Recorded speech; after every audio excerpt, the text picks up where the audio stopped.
Right শুনছেন সবসময় radio ফুর্তির সাথে আছে রাসেল। আর শুরু হয়ে গেল ভূত এফএম, কারণ ঘড়িতে সময় রাত 11:59। কেমন আছেন সবাই? আশা করছি সবাই ভালো আছেন এবং এসএমএস দেখতে পাচ্ছি অনেক, বুঝতে পারছি সবাই ভূত এফএম শোনা নিয়ে এখন ব্যস্ত হয়ে পড়েছেন। আমাকে এসএমএস করেছেন সোহাগ পারভেজ, আমাকে এসএমএস করেছেন মহিবুল, সবুজ, তুনা, সুইট গার্ল, রিভা মিরপুর থেকে, খালেদ মাহমুদ আমাদেরকে এসএমএস করেছেন মাসুমা, এসএমএস করেছেন রিয়াজ, ফাহিম, আহসান, এসএমএস করেছেন দিবাঙ্কর, তারপরে জাফরিন এসএমএস করেছেন সোল, এসএমএস করেছেন ফয়সাল, অমিত, জাকির, সবুজ সহ আরো অনেকে। অ্যান্ড আমাকে দেখতে পাচ্ছি যে নিশি চিটাগং থেকে এসএমএস করেছেন এবং তিনি লিখেছেন যে গত যে এপিসোডটা ছিল সেই এপিসোডে এসএমএস দিয়েছি কিন্তু পড়েননি, আজকে না পড়লে এসএমএস দিব না। এসএমএস না দিলে কিছু বলার নেই, তবে এসএমএসটা পড়ে ফেলেছি। আর সবার এসএমএস এই মুহূর্তে আপনার এসএমএস পড়ছি আর কারো এসএমএস মিস করছি। সো সবাই যদি একেবারেই এরকম খেপে যান বা আমাকে বলেন যে আমার এসএমএস কেন পড়া হচ্ছে না, তাহলে একদম নিরুপায় হয়ে যাব আমি। সো আমি আস্তে আস্তে চেষ্টা করবো সবার এসএমএস পড়ার। চিন্তাশীল অনুপ আমাকে সিলেট থেকে এসএমএস করেছেন এবং লিখেছেন যে ভূত এফএম ডিজিটাল পান্না, তারপরে সমরিত এবং সঞ্জয় স্যারকে নিয়ে একসাথে শুনছেন। অলরাইট, তাহলে তো কোনো ঝামেলাই নেই, বাসা থেকে কেউ আর কোনোদিন এই মুহূর্তে ঝামেলা করবে না, কজ আপনার টিচার আপনার সাথে আছেন। ওকে, সো মিস্টার জাহিদ আমাকে এসএমএস করে বলেছেন যে রাসেল ভাই এক্সাম চলছে তবুও ভূত এফএম শুনছি, প্লিজ তাড়াতাড়ি শেষ করবে।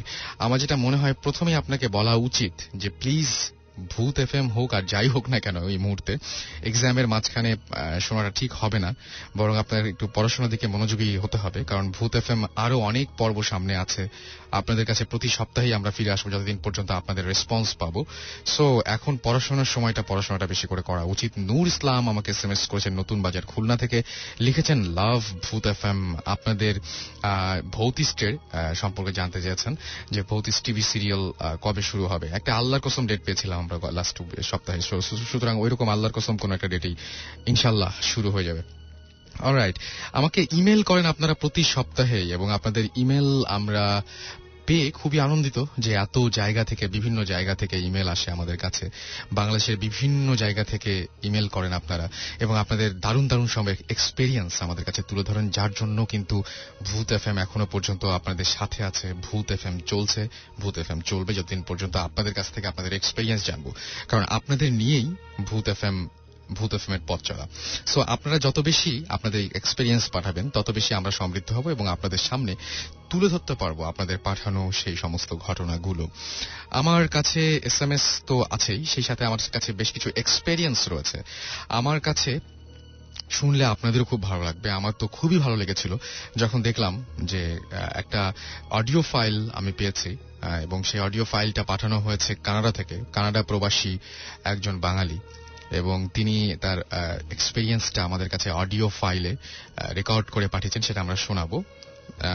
এছাড়াও আমাদের কাছে আমরা দেখতে পাচ্ছি যে আমি শুনেছি যে আমাকে এসএমএস করেছেন, বলছেন যে আই এম সৌদাঘাট নাকি, আচ্ছা সদরঘাট থেকে এসএমএস করেছেন, না সদরঘাট থেকে এসএমএস করেছেন এবং তিনি নামটা লেখেননি ভাই।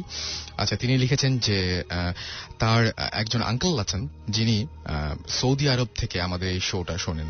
সো আপনারা যারা স্ট্রিমিং করে শুনতে চান আমাদের শো, তাদেরকে জানিয়ে রাখি যে www.radiofurti.fm এ গিয়ে আপনারা আমাদের শো শুনতে পারবেন। যারা এসএমএস করতে চান তাদেরকে বলে রাখি যে শাউট লিখে, SHOUT শাউট লিখে স্পেস দিয়ে আপনার নাম লিখে স্পেস দিয়ে আপনার মেসেজ লিখে পাঠিয়ে দিতে পারেন 9840 নাম্বারে। যারা স্টুডিওতে আসতে চান বা যারা বড়ভাবে আপনাদের যে সমস্ত এক্সপেরিয়েন্স, সেই এক্সপেরিয়েন্সগুলো আমাদের সাথে শেয়ার করতে চান, তারা যেটা করতে হবে সেটা হচ্ছে যে bhutfm@radiofurti.fm এ আপনারা ইমেল করতে পারেন আমাদের কাছে। অবশ্যই নাম, ঠিকানা এবং ফোন নাম্বার জানাবেন, জানিয়ে দেবেন যে আপনি আসতে সক্ষম কিনা, আপনি আসছেন কি আসছেন না, এটা আমাদের জানা খুব জরুরি।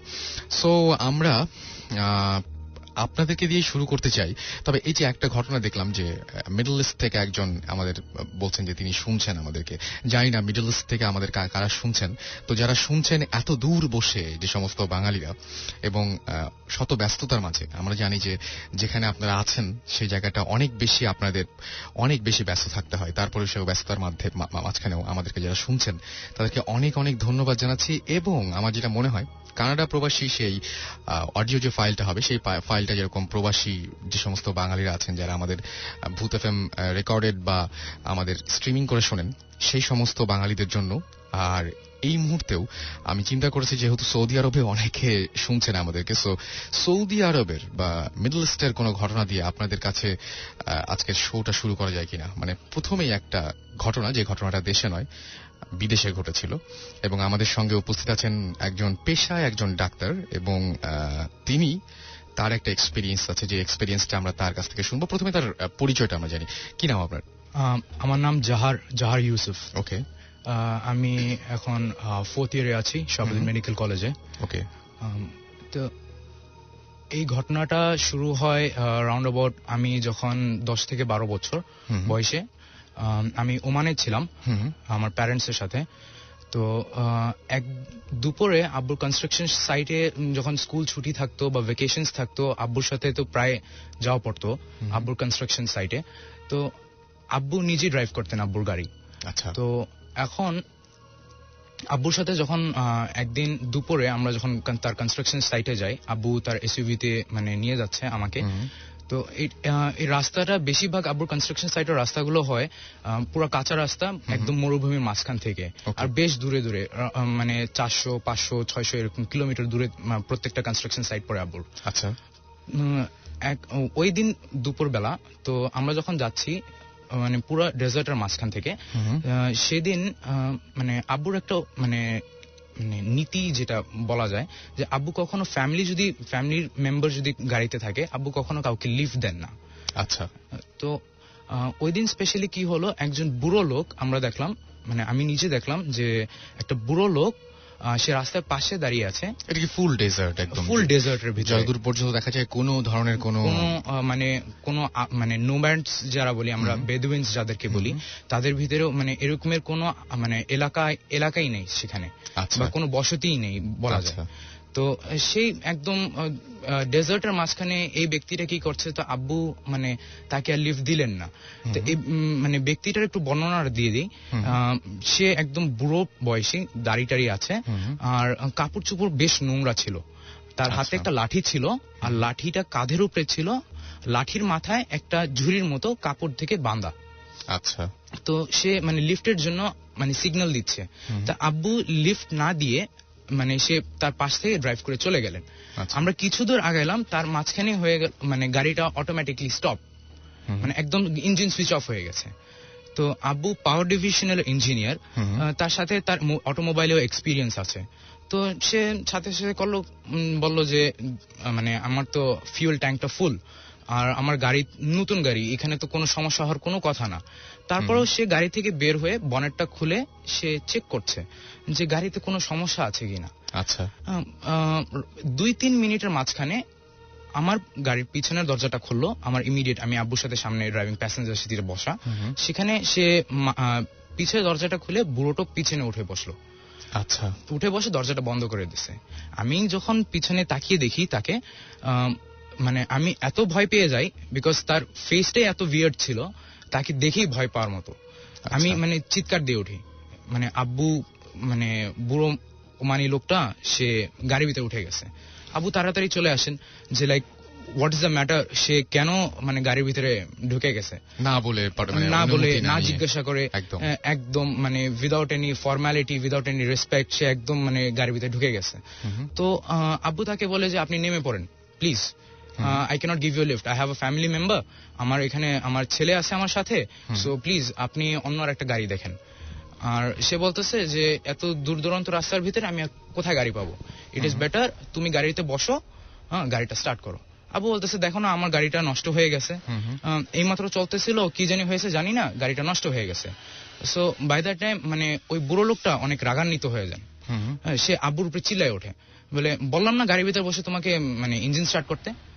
তো আব্বু একটু মানে অ্যারোগেন্ট টাইপের লোক, কিন্তু তারপরও মানে একটু মানে কি বলে একটু শান্ত হয়ে গেলেন, যে হঠাৎ করে এরকম একটা লোক গাড়িতে উঠে বসলো, তার উপরে সে আমাকে এরকমের মানে জোরে জোরে কথা বলতেছে, আবার কমেন্ট করছে। আব্বু আর কিছু বললো না, আব্বু জাস্ট গিয়ে চেক করলো বনেটের ভিতরে। আব্বু বলতেছে দেয়ার ইজ নো প্রবলেম। গাড়ির বনেটটা বন্ধ করে এসে আব্বু জাস্ট যখন ইঞ্জিনটা সুইচ অন করলো, আবার গাড়িটা চালু হয়ে গেল। It was just like total mechanical failure. ওই বুড়ো লোকটা কিছু করছিল।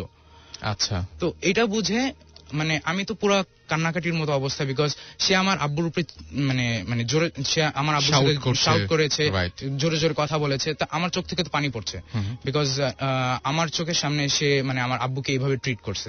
আর প্লাস তার মানে বর্ণনায় তো দিলাম যে সে অনেক ভয়ঙ্কর একটা লোকের মতো দেখতে। তা আমরা কিছু দূর আগালাম, তা মানে সেখানেও ডেজার্ট, মানে পুরো ডেজার্টের মাঝখানে। তা সে কিছু দূর এগিয়ে তখন সে বলল যে গাড়িটা থামিয়ে দাও, আমি নেমে পড়বো। তো আব্বু বলতেছে এখানে তো ডেজার্ট, এখানে তো কোনো কিছুই নাই, তুমি যেখান থেকে উঠেছো সেটাও ডেজার্ট ছিল, এখানে নেমে যাচ্ছ এখানেও তো ডেজার্ট, এখানে তো দূর দূরান্তে তো কোনো গ্রাম দেখা যাচ্ছে না, তো তুমি এখানে কেন নামবা? তো বলতেছে আমার ইচ্ছা করছে আমি নেমে যাবো, তুমি বলার কে? তো সে বলছে গাড়ি থামাও, নেমে যাও। তো আব্বু আর কোয়াইটলি আর কিছু বললো না, বিকজ দেখলো যে সে অনেক মানে রাগান্বিত, রেগে যাচ্ছে। তো আব্বু গাড়িটা আসতে মানে সাইড করে দিল, সে নেমে পড়লো। সে নেমে যাওয়ার সময় আব্বুকে বললো একটা কথা, যে নেক্সট টাইম ডেজার্টের এরিয়ার ভিতরে যদি কোনো ব্যক্তি তোমার কাছে হেল্প চায়, প্লিজ হেল্প হিম। আচ্ছা।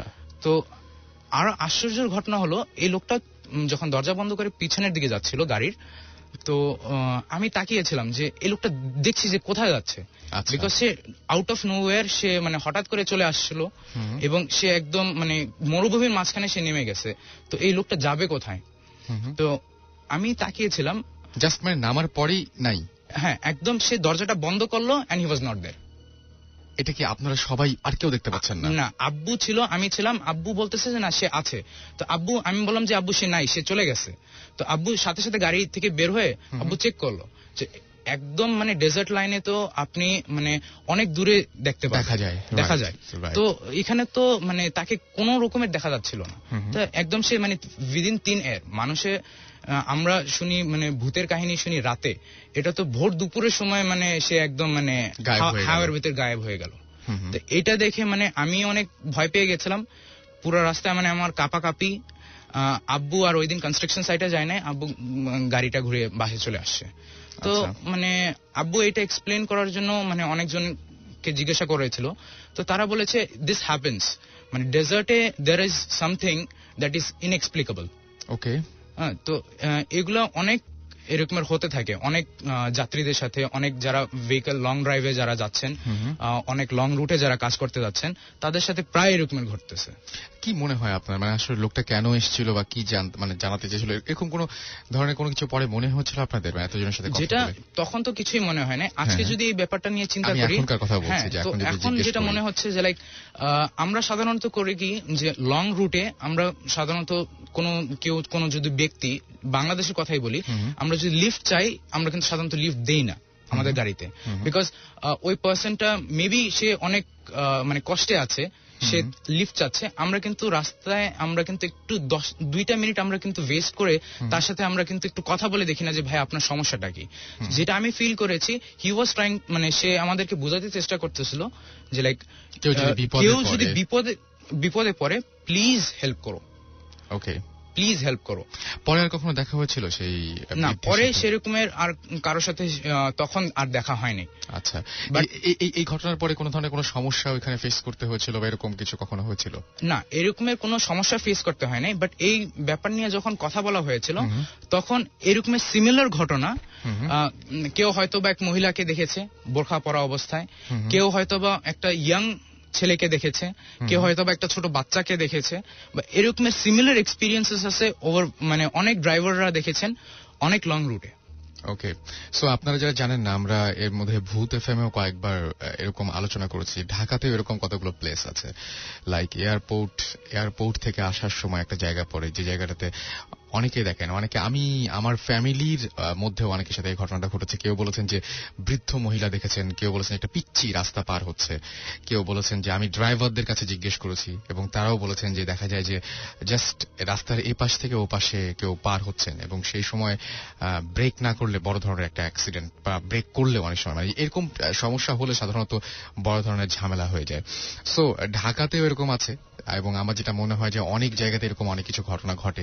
আমরা সাধারণত আমাদের একটা প্রবৃত্তি কি, আমরা যেটা করি আসলে, আমরা বেসিক্যালি আমাদের একটা জিনিস হয় যে আমরা যে কোনো ঘটনা প্রথমত বিশ্বাস করি না, এই জন্য হয়তো খুব ঠিক থাকি আমরা, না হলে ঠিকঠাক থাকতে পারতাম না। অনেক সাউন্ড আমি কালকে রাতের বেলাতেও শুয়ে শুয়ে চিন্তা করছিলাম যে বেশ কিছু সাউন্ড আসছে, যে সাউন্ডগুলো আমি ইগনোর করছি। একবার আমার মুভি দেখতে দেখতে মনে হলো যে মুভি সাথেই অন্য একটা সাউন্ড, মানে মুভিতে একটা কান্নার শব্দ, তার সাথে খুব হালকা ভাবে অনেক দূর থেকে মনে হচ্ছে যে কেউ একজন হাসছে। এরকম একটা ঘটনা কিন্তু ঘটে মাঝে মাঝে। আমি ইগনোর করলাম, ইগনোর করার পরে আবার শুনলাম যে আবারও হচ্ছে, এবং মানে এমন ভাবে ঘটনাগুলো ঘটে যার জন্য আমরা বিশ্বাস করি না এবং অবিশ্বাস করতে বাধ্য হই। যেমন আমি যখন কনসেন্ট্রেট করলাম তখন ঘটনা শুনলাম ঠিকই, হঠাৎ করে দেখলাম যে ধুম ধুম ধুম ধুম করে শব্দ হচ্ছে। একটু পরে বুঝতে পারলাম যে ওপরে, আমার ঠিক ওপরের ফ্লোরে কেউ কাজ করছে ওই সময়, হয়তো মশলা পেশা বা এরকম ধরনের কোনো কাজ করছে। তো একটা ছিল মশলা পেশা, যেটা আমি বুঝতে পারছি যে মশলা পিষছে এই জন্য, আরেকটা সাউন্ড আমি উদ্ধারই করতে পারলাম না যে কোত্থেকে আসছে। সো এরকম অনেক ঘটনা ঘটে, এবং সত্যি কথা বলতে কি আমি নিজেও বিশ্বাস করতাম না, কিন্তু এবারের ইমেইলে আমি একটা জিনিস পেয়েছি, যেটা হচ্ছে যে অনেকেই, আজকে আপনারা শুনবেনও, অনেকেই ছায়া ধরনের একটা জিনিস দেখতে পান। ছায়া, জাস্ট ছায়া, মনে হয় যে কারো ছায়া পড়েছে, যে ছায়াটা আসলে ঠিক মানুষের আকৃতিরও না। আমি একটা ছায়ার কথাও শুনেছি এরকম, যে ছায়াটা ওপরের অংশটা ঠিক মানুষের মতো না, মাথাটা কেমন যেন একটু পেন্টাগ্রাম টাইপের একটা মাথা, আবার দেখা যায় যে পাটা ঘোড়ার খুরের মতো, মানে এইরকম ধরনের একটা অদ্ভুত টাইপের একটা, এবং হাতের আঙুলগুলো অনেক লম্বা লম্বা, অনেক বেশি লম্বা, এবং পুরোটাই একটা ছায়া, কিন্তু মানুষটাকে দেখা যায় না, এবং মানে সবকিছু লন্ডভন্ড করে ফেলে, কিন্তু মানুষটাকে দেখা যায় না। মানুষ বলছি কেন, মানে সেই জিনিসটা দেখা যায় না আর কি। যাই হোক, আমাদের সাথে আরো একজন জয়েন করেছেন, আমরা তার নাম জানবো এবং তার পরিচয়টাকে জানি। আপনার নাম কি বলবেন একটু? তার আগে আমি একটু লিসনারদের জানিয়ে রাখি, যারা আমাদের SMS করতে চান তারা অবশ্যই ভূত FM, যারা ইমেল করবেন bhutfm@radiofurti.fm এ আপনারা ইমেল পাঠিয়ে দিতে পারেন। আর যারা আপনারা SMS পাঠাতে চান তারা শাউট লিখে স্পেস দিয়ে, আপনার নাম লিখে স্পেস দিয়ে আপনার মেসেজ লিখে পাঠিয়ে দিবেন 9840 নাম্বারে। অ্যান্ড রিকোয়েস্ট করব, যাদের SSC এক্সাম চলছে তারা কষ্ট করে, আজকে রাত্রিতে কষ্ট করে ভূত FM শোনা থেকে বিরত থাকতে হবে। এই পরীক্ষাটা পার হয়ে গেলে অনেক অনেক অনেক মজা করে শোনা যাবে তখন, তার জন্য পরীক্ষাটা ভালো হওয়াটা খুব বেশি জরুরি, রাইট? সো এখন যারা পরীক্ষার্থী আছেন তাদেরকে রিকোয়েস্ট করবো যে আপনারা ঘুমিয়ে যান, অ্যান্ড ভালো ভালো স্বপ্ন দেখুন। একটা মানে কি বলবো, যে এই ধরনের জিনিসপত্র শুনে তারপরে মাথায় কোনো টেনশন নিয়ে ঘুমাতে যাওয়া একদমই ঠিক হবে না। আমাদের SMS করেছেন রাজু গাজীপুর থেকে, এবং তিনি বলেছেন যে আব্বুর ঘটনা, আব্বু জিন হাজির করতে গিয়ে আচ্ছা জিন হাজির করতে পারতেন বা এরকম কিছুটা তিনি বলতে চাচ্ছেন আর কি। তো আমার যেটা মনে হয়, যাদেরই এরকম ঘটনা থাকবে তারা কষ্ট করে আমাদের একটু ইমেল করবেন। SMS করেছেন রাজশাহী থেকে তুবা, SMS করেছেন ওয়াহিদ রিকেল সালমান, SMS করেছেন পুলক শিমুল যাযাবর, এছাড়াও creative Oni Moon and Tousif from Khulna. Shimul আমাদের SMS করেছেন, এবং শিমুল SMS করেছেন তন্ময় মিন্টু, এবং SMS করেছেন আমাদের ভূত, এছাড়াও ফুয়াদ সহ আরো অনেকে। সো থ্যাংক ইউ আপনাদের SMS পাঠানোর জন্য। আর যারা এখনো, আমি দেখতে পাচ্ছি ইমেল অলরেডি আসতে শুরু করেছে, এবং সেই ইমেলগুলো আমাদের দেখতে পাচ্ছি যে আজকে যে সমস্ত ইমেল আমরা পেয়েছি তার মধ্যে পেয়েছি আরাফাত হোসেন, সৈয়দ রিজভি, সরকার মাইকেল, SMS করেছেন জয় প্রকাশ, মারুফ, মাসুদ হুসাইন, রিফাত, অর্ণব, পিয়াস, অমিত সাহা, রনি, তারপরে SMS করেছেন শাওন, SMS করেছেন রনি আবারও, সাদবিন সহ আরো অনেকে। সো এখন আমরা যে সেকেন্ড আমাদের যে গেস্ট আছেন তার সাথে একটু কথা বলি। কি নাম আপনার? আমার নাম শাহরিয়ার, আমি বাংলাদেশ টেক্সটাইলে আছি ফাইনাল ইয়ারে, প্লাস একটা প্রাইভেট ফার্মে আছি, ইভেন্ট ম্যানেজমেন্ট ফার্মে। সো আপনার এখানে আসা, আপনি আমাদের দুজনেই ইনফ্যাক্ট ইমেল করেছিলেন আমাদেরকে, ইমেলের ঘটনাটা একটু আজব ধরনের ছিল বলে আজকে আপনি এখানে। আপনার ঘটনাটা কোথায় ঘটেছিল? আমার ঘটনাটা ঘটেছিল নোয়াখালীতে, ওখানে একটা গ্রাম আছে রাখালিয়া। আচ্ছা, ওখানে এই ঘটনাটা। আচ্ছা, আপনি ইমেইলেও উল্লেখ করেছেন যে রাখালিয়াতে অনেকেই এই ঘটনাটা জানেন, বা অনেকে, আমি জানি যে নোয়াখালী থেকে অনেকে শুনছেন, ডেফিনেটলি তারা জানবেন এই এলাকার ঘটনা বা এরকম কিছু। বাট যারা নোয়াখালীর বাইরে বা যারা নোয়াখালীতে অন্য জায়গায় থাকেন তাদের জন্য বলছি যে চলুন শুনে আসি তার মুখেই কি ঘটনাটা। আমি প্রথমে যেটা বলতে যাচ্ছি যে আমি যে ঘটনাটা বলবো, এটা যদি ওখানকার যারা আছেন তারা যদি কেউ খোঁজ নিয়ে দেখেন অবশ্যই সেটা জানতে পারবেন, হয়তো অনেকে জানেন এটা। যেটা হচ্ছে আপনার 2004-এর ঘটনা। আমার SSC এক্সামের পর আমি ফার্স্ট টাইম বাবা মাকে ছাড়া ওখানে ঘুরতে যাই ফ্রেন্ডদের সাথে, ফ্রেন্ডের দাদা বাড়িতে। তো যাওয়ার পর সবাই সারাদিন সুন্দরভাবে কাটাবার পর রাতের বেলা চিন্তা করলাম যে ঠিক আছে, আমরা গিটারটা নিয়ে গেছি, আমরা গান গাবো। তো বাসা থেকে একটু দূরে একটা কালভার্ট আছে। আচ্ছা। তো কালভার্টের উপরে বসে আমরা গান গাচ্ছিলাম, তখন অলমোস্ট 1:30 থেকে 2টা বাজে। আচ্ছা। তো এভাবে বসে থাকার আধা ঘন্টা কি 1 ঘন্টা পর হঠাৎ একটা কান্নার আওয়াজ শুনতে পাই আমরা সবাই। ওকে। তো কান্নার আওয়াজটা আস্তে আস্তে বাড়তে থাকে, মনে হচ্ছে যে কান্নার আওয়াজটা কাছে আসছে দূর থেকে। তো তখন আমার একটা ফ্রেন্ড বলা যাচ্ছে কান্নার আওয়াজটা কি কোথা থেকে আসছে, চলো দেখি। তো আমরা যাই, তো কিছু দূর যাওয়ার পর একটা বাগানের মতন আছে, তো বাগানটাতে কেউ ন্যাচারালি যায় না, 2-1টা কবরও আছে ওখানে। তো ওটার ভিতর থেকে কান্নার আওয়াজটা আসতে থাকে। তো আমরা ভিতরে ঢুকি, অনেকেই শুনেছে। জি। তো যখন ঢোকার পর তখন দেখলাম যে আশেপাশে যাদের বাড়ি আছে তারাও আসছে ওখান থেকে, তারা অনেক কিছু কান্না আসতে শুনতে পেয়েছে। তাই?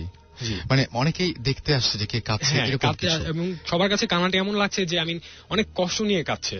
আচ্ছা। বাট আমরা শুনেছি, আবার আশেপাশে মানুষজনও শুনেছে, বাট যেসব যে মানুষগুলো শুনেছে অত দূর থেকে কান্নার আওয়াজটা শোনার কথা না। আচ্ছা আচ্ছা। তো আমরা যাই, ভিতরে ঢোকার পর কিছু দূর যাওয়ার পর দেখতে পাই যে একটা মহিলা, বুড়ো মহিলা, তার এজ হবে 90 to 95 এরকম। হ্যাঁ, সে একটা গাছ ধরে কাঁদছে, যে মনে ধরে সেটা সাপোর্ট নিয়ে দাঁড়িয়ে আছে, সে দাঁড়াতে পারছে না। তো কাছে যখন লাইট মারা হলো তখন দেখলাম যে মহিলাটার হাঁটু পর্যন্ত মাটিতে গাড়া। আচ্ছা। বাট তাকে যদি কেউ গেড়ে রাখে, কিংবা যদি সে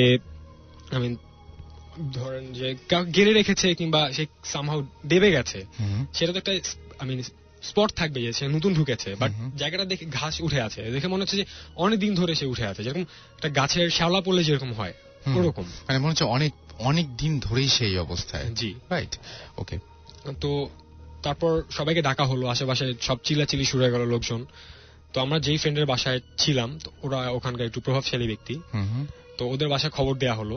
তো ওদের ওখান থেকে লোকজন আসলো, এসে মহিলাটাকে উঠানো হলো ওখান থেকে, উঠিয়ে ওদের বাসায় নিয়ে, তখন সবাই বললো যে তাহলে আপনাদের বাসায় নিয়ে যান। নিয়ে যেয়ে ওদের বৈঠকখানায় রাখা হলো।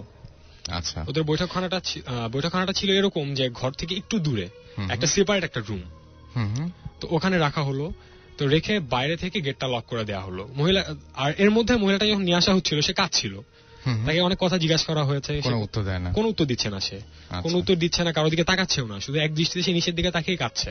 আচ্ছা। তো তাকে নিয়ে আসা হলো, বৈঠকখানায় রাখা হলো। তো রাখার পর তাকে বাইরে থেকে লক করা হয়েছে যাতে কেউ ডিস্টার্ব করতে না পারে তাকে, যেহেতু আমরা ঢাকা থেকে গিয়েছি, আমরা দেখতে যাচ্ছি, বারবার কিউরিয়াস যে কি হয়েছে। তো আমাদেরকে বললো তোমরা যে ঘুমিয়ে যাও, সকালে দেখো।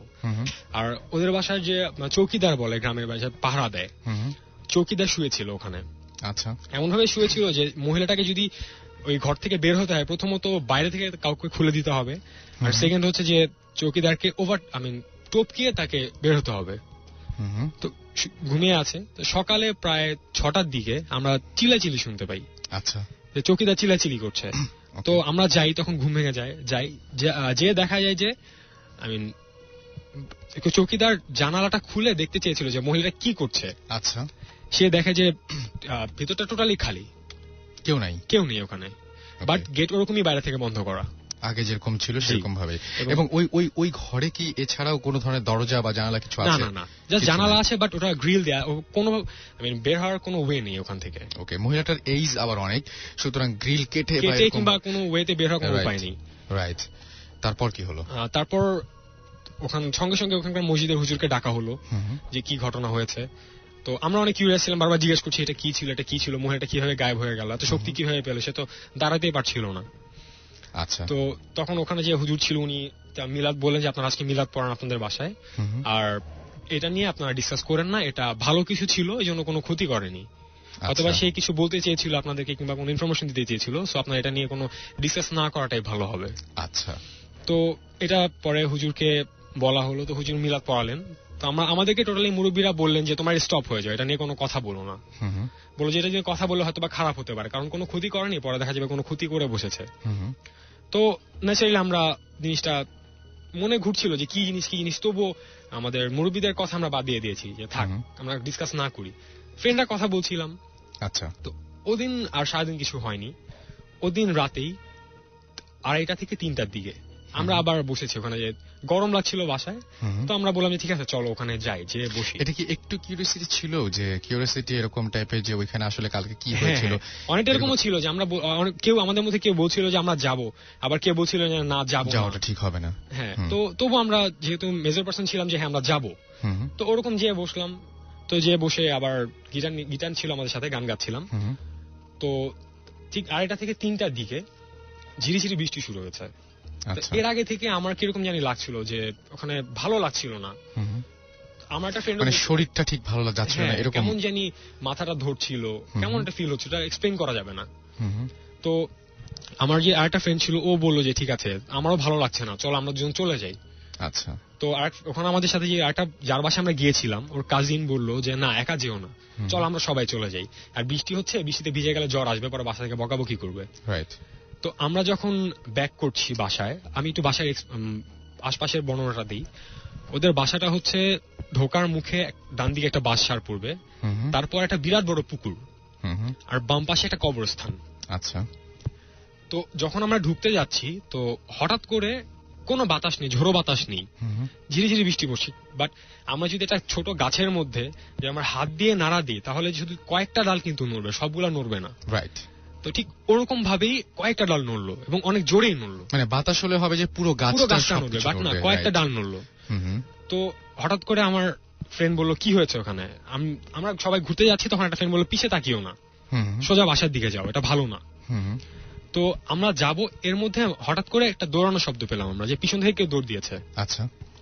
তো আমার তখন আবার ফ্রেন্ডটা বললো যে তুমি পিছে তাকিও না, তোমরা সোজা হাঁটো। তো আমরা কথা না শুনে আমরা পিছনে ঘুরে তাকিয়েছি। আচ্ছা। তো যখন তাকিয়েছি, সবাই ডান দিক দিয়ে তাকায়, তো আমি জানি না কেন আমি বাম দিক থেকে ঘুরে তাকিয়েছি। তো ঘুরে তাকিয়ে দেখলাম কেউ নেই। তো যখন আমি সোজা হচ্ছি, আমার চোখটা আটকে গেছে, আমার বাম পাশে একটা কবর ছিল। আচ্ছা। তো ঠিক কবরটার সামনে একটা বাচ্চা দাঁড়ানো, বাচ্চাটার বয়স হবে 2 থেকে 3 মাস। 2 থেকে 3 মাস। সে তার কোমরে হাত দিয়ে আমার দিকে তাকিয়ে আছে, তার চোখটা টোটালি রেড, অন্ধকারের মধ্যে আমি বুঝতে পারছি তার চোখটা লাল। আমার যেটা মনে হয় যে বাচ্চাটা আরেকটু বড় হওয়ার কথা, যদি দাঁড়িয়ে বা বসে থাকে তাহলে হয়তো আরেকটু বড় হতে পারে, কারণ 2-3 মাসের বাচ্চা ন্যাচারালি দাঁড়াতে পারে না। সেটাই। তো সে দাঁড়িয়ে আছে এবং আমার দিকে তাকিয়ে আছে, এবং মনে হচ্ছে যে খুব রাগে আমার দিকে তাকিয়ে আছে সে। তো আমি তাকিয়ে আছি, তো আমার ডান হাত দিয়ে আমি আমার একটা ফ্রেন্ড, আমার পাশে যে ফ্রেন্ডগুলো ছিল ওদেরকে ডাকার চেষ্টা করছিলাম, কাউকে ধরে ডাকবো যে জিনিসটা দেখো এটা কি। আচ্ছা। বাট আমি হাত দিয়ে দেখলাম আমার আশেপাশে কেউ নেই, আমি কাউকে ধরতে পারছি না একদম পুরো। হ্যাঁ। তো আমি ঘুরে তাকালাম যে ওরা কোথায় গেল, আমাকে ছেড়ে চলে গেল। তখন আমার মেজাজ খারাপ হলো, ভয়ও লাগছে, আমার মেজাজ খারাপ হচ্ছে। তো ঘুরে দেখলাম যে আমার আশেপাশে কেউ নেই, জায়গাটা টোটালি ব্ল্যাঙ্ক। আচ্ছা। তো আমি যখন আবার ঘুরে বাচ্চাটার দিকে তাকালাম, বাচ্চাটাও নেই। তখন পিছন থেকে আমার একটা ফ্রেন্ড আমাকে ধরে জার্ক করলো যে কি ব্যাপার, তোমাকে এতক্ষণ ধরে ডাকছি, তুমি কথা শুনছো না কেন? আচ্ছা। আমি বললাম কথা শুনছো না মানে, আমি তো ঘুরে দেখলাম তোমাকে নেই। তখন আমার ফ্রেন্ডটা বললো আমরা তোমাকে 2-3 মিনিট ধরে ডাকছি, তুমি একইভাবে ওখানে দাঁড়িয়ে আছো, তুমি কোনো সাড়া দিচ্ছ না কেন? আচ্ছা। তো কি মনে হয় যে ওটা কি কোনো হ্যালুসিনেশন ছিল, বা নাকি এরপরে আরো ঘটনা আছে? এরপরে আরো ঘটনা আছে। ওকে। তো যখন বাসায় আসলাম, আসার পর আমার অনেক জ্বর হলো। আমি ওদিন আমি অনেক ভয় পেয়েছিলাম। সঙ্গে সঙ্গে আঙ্কেল একটু হুজুর টাইপের, যার ওখানে গিয়েছিলাম। তো আঙ্কেল সঙ্গে সঙ্গে সুরাপুর আমাকে ফু দিয়ে দিলেন, বলেন যে তুমি গোসল করে নাও। তো আমি গোসল করে নিলাম। গোসল করে আমি বললো তুমি ঘুমিয়ে যাও, আমাকে একটা স্লিপিং পিল দিল, বলে যে তুমি নাহলে তুমি ঘুমাতে পারবে না, তুমি ঘুমিয়ে যাও। আচ্ছা। আর ওনার যে আমার যে ফ্রেন্ড ছিল, ওর নাম ইমন, ওর দাদি বললো যে সকালে উঠে দেখো ওখানে ছাই পাবা, যে জায়গাটায় ঘটনা হয়েছিল, যেখানে উঠেছে ওখানে তুমি ছাই পাবা। বাট কোনো কিছু পোলারে, কাপড় কিংবা কোনো লাঠি পোলালে কিন্তু বোঝা যায় যে অবশিষ্ট কিছু থাকে, যে কিছু একটা ওখানে জ্বলেছে। বাট বলে যে ওখানে এরকম কিছু পাবা না, বাট ছাই পাবা, দেখবা ওখানটাতে, ঠিক ওখানটাতেই। তোমার মনে আছে? আমি বললাম যে হ্যাঁ দাদি। এবং এটা তো মানে শুধুমাত্র যেটা আপনি দেখেছিলেন, মানে এক্স্যাক্টলি কোথায় বসেছিল বাচ্চা বা পজিশন, এটা শুধুমাত্র আপনারই জানা আছে, আর কারো জানা থাকার কথা না, কারণ দেখেছেন আপনি একদম। ওকে। তো ওদিন রাতে ঘুমিয়ে গেলাম। তো উঠতে উঠতে আমার বেলা হয়ে গেল, একটু 10টা-11টার দিকে আমি উঠেছি ঘুম থেকে, সবাই উঠে গেছে। তো আমি উঠে দেখলাম যে না, আমার কোনো ফ্রেন্ড বের হয়নি, সবাই তখনও ঘুমাচ্ছে। ওকে। সবাই ঘুমাচ্ছে। তো আমি উঠলাম, উঠে আমার ফ্রেন্ডদেরকে ডাকলাম যে চলো চলো যাই, আমার দেখি ওখানে। দাদি বললো কালকে রাতে ছাই আছে কিনা দেখি। বাট তখন আমার গায়ে অনেক জ্বর, আমি দাঁড়াতে পারছিলাম না, বাট আমি অনেক এক্সাইটেড ছিলাম যে দেখবো ওখানে কথাটা সত্যি কিনা। তো আমার 2টা ফ্রেন্ড, ফ্রেন্ডের বাবা বললো যে না, যাওয়ার দরকার নেই, তোমরা এটা খারাপ, যেও না। তারপর আমার আঙ্কেলকে না বলে আমরা বললাম যে আঙ্কেল আমরা সামনে থেকে আসছি একটু, এই কথা বলে আমরা বেরিয়ে গেছি। আমার সাথে 2টা ফ্রেন্ড ছিল।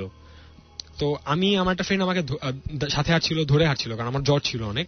তো একটা ফ্রেন্ড সামনে যেয়ে বলো দোস্ত এখানে কিছু ছাই পড়ে আছে, দেখতো এটা কিনা।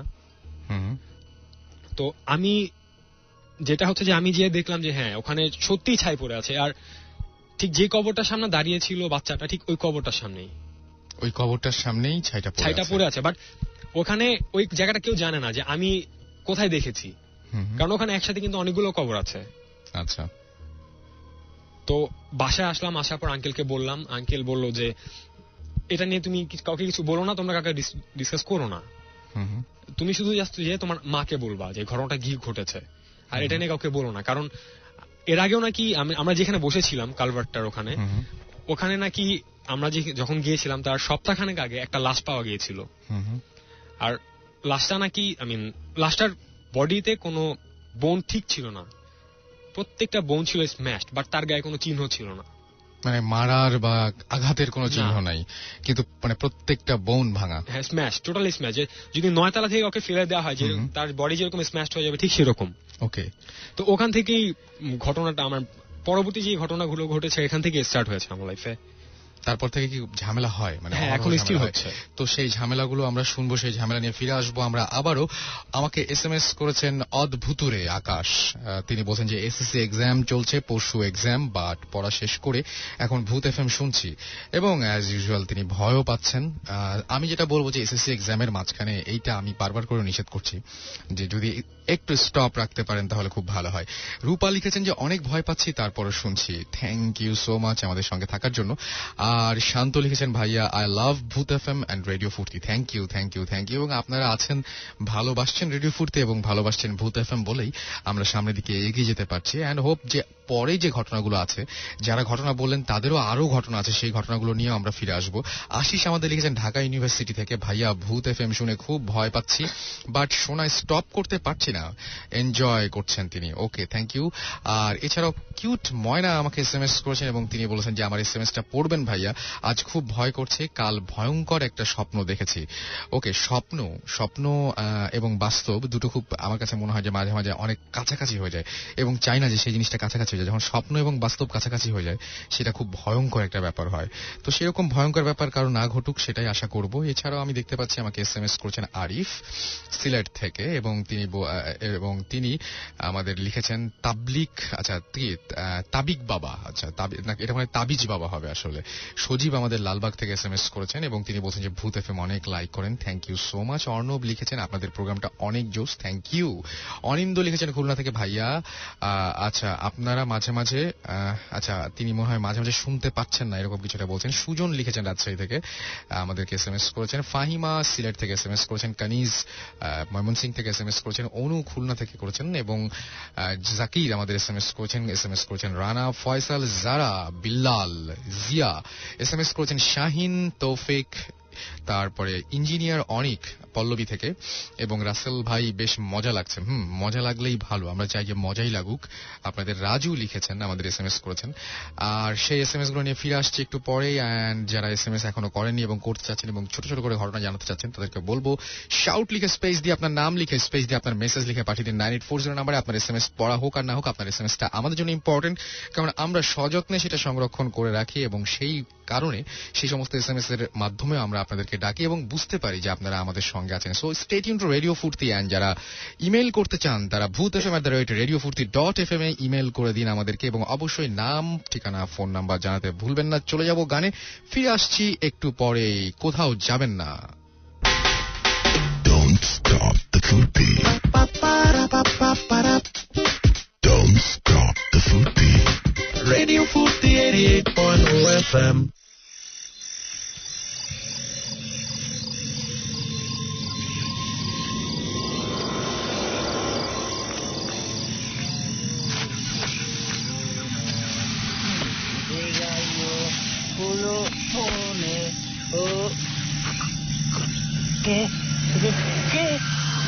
¿Qué, güey?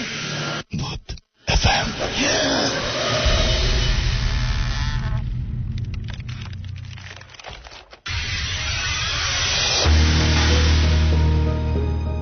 রাইট, শুনছেন সবসময় রেডিও ফুর্তি, সাথে আছে রাসেল অ্যান্ড চলছে ভূত FM আর পাচ্ছে আপনাদের SMS। থ্যাংক ইউ SMS পাঠানোর জন্য। আমি ছোট্ট করে কয়েকটা নাম বলে দিতে চাই। চিটাগং থেকে রবি আমাদের SMS করেছেন কুয়েট থেকে নাজমুল লিখেছেন প্রোগ্রামটা বেশ ভালো লাগছে, জম্পেশ হচ্ছে। রবি লিখেছেন যে বেশ মজা লাগছে তার। সুমি লিখেছেন ভাইয়া আমি সুমি বিকেএসপি থেকে। অলরাইট, জানেন তো কালকে বাংলাদেশে একটা ম্যাচ আছে, রাইট? ওকে, আমাদের সাথে থাকেন এবং কালকে সকালেও থাকবেন আশা করব। তারিক লিখেছেন রাজশাহী থেকে এবং তিনি তার রুমে আছেন, রুম থেকে তিনি আমাদের সাথে আছেন। ইফাদ লিখেছেন যে রাসেল ভাই আমার SMS পড়ো না, আপনার একটা ফার্স্ট SMS এই নাম্বার থেকে, যদিও আমাকে নাইল SMS করেছেন এবং নাইল মনি তিনি আমাদের SMS করেছেন এবং তিনি বলছেন যে খুব ভালো লাগছে আজকের স্টোরিগুলো। Thank you so much, but এগুলো স্টোরি না, এগুলো এক্সপেরিয়েন্স। আর মাসুদ আমাদের SMS করেছেন চাপাই নবাবগঞ্জ থেকে। থ্যাংক ইউ এত থেকে SMS পাঠানোর জন্য।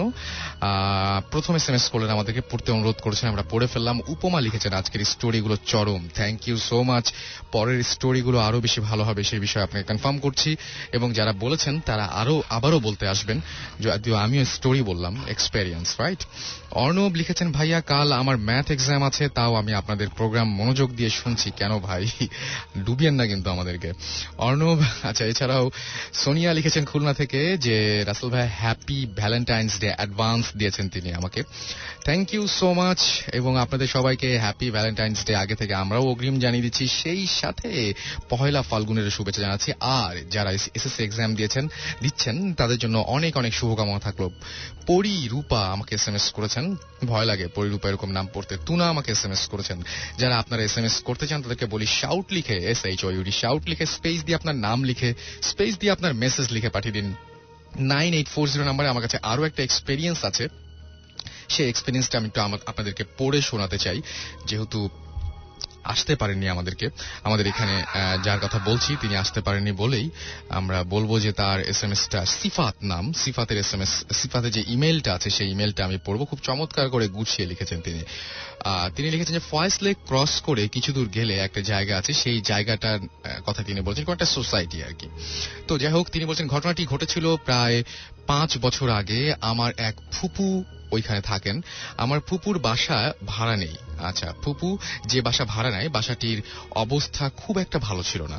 দেখে মনে হচ্ছিল আগের ভাড়াটিয়া যিনি ছিলেন উনি বাসাটা তাড়াহুড়া করেই ছেড়েছেন। যাই হোক, আমার ফুপু বাসাটিতে থাকা শুরু করলেন এবং তিনি তারপরে বলেছেন যে থাকার সেকেন্ডের যে ঘটনা, তিনি বলছেন যে আমার ফুপুর যে ছেলে তার নাম হচ্ছে নাইম। তিনি বলছেন নাইম একদিন বাথরুমে গোসল করছিল এবং কেন জানি বাথরুমে তার খুবই অস্বস্তি লাগছিল, গোসল করার সময় খুব অস্বস্তি লাগছিল। তখন উইন্টার সিজন ছিল, গোসল যতই করছে ততই তার শীত লাগার কথা, অথচ সে যতই গোসল করছিল ততই তার গরম লাগছিল। ওকে, এবং নাইম বাথরুম থেকে একদমই একেবারে বেরিয়ে চলে আসলো। নাইম বাথরুম থেকে বের হয়ে আপন মনে বিড়বিড় করে বলল, বাড়িটা তো টেম্পারেচার ঠান্ডাই, বাড়ির সব জায়গায় টেম্পারেচার ঠান্ডা, তাহলে বাথরুমের টেম্পারেচার কমপ্লিটলি ডিফারেন্ট কেন? এই প্রশ্ন আমাদেরও। নাইম ডের ঘটনা, তিনি বলছেন যে আমার ফুপাতো ভাই নাইম বাথরুমে গোসল করছিল।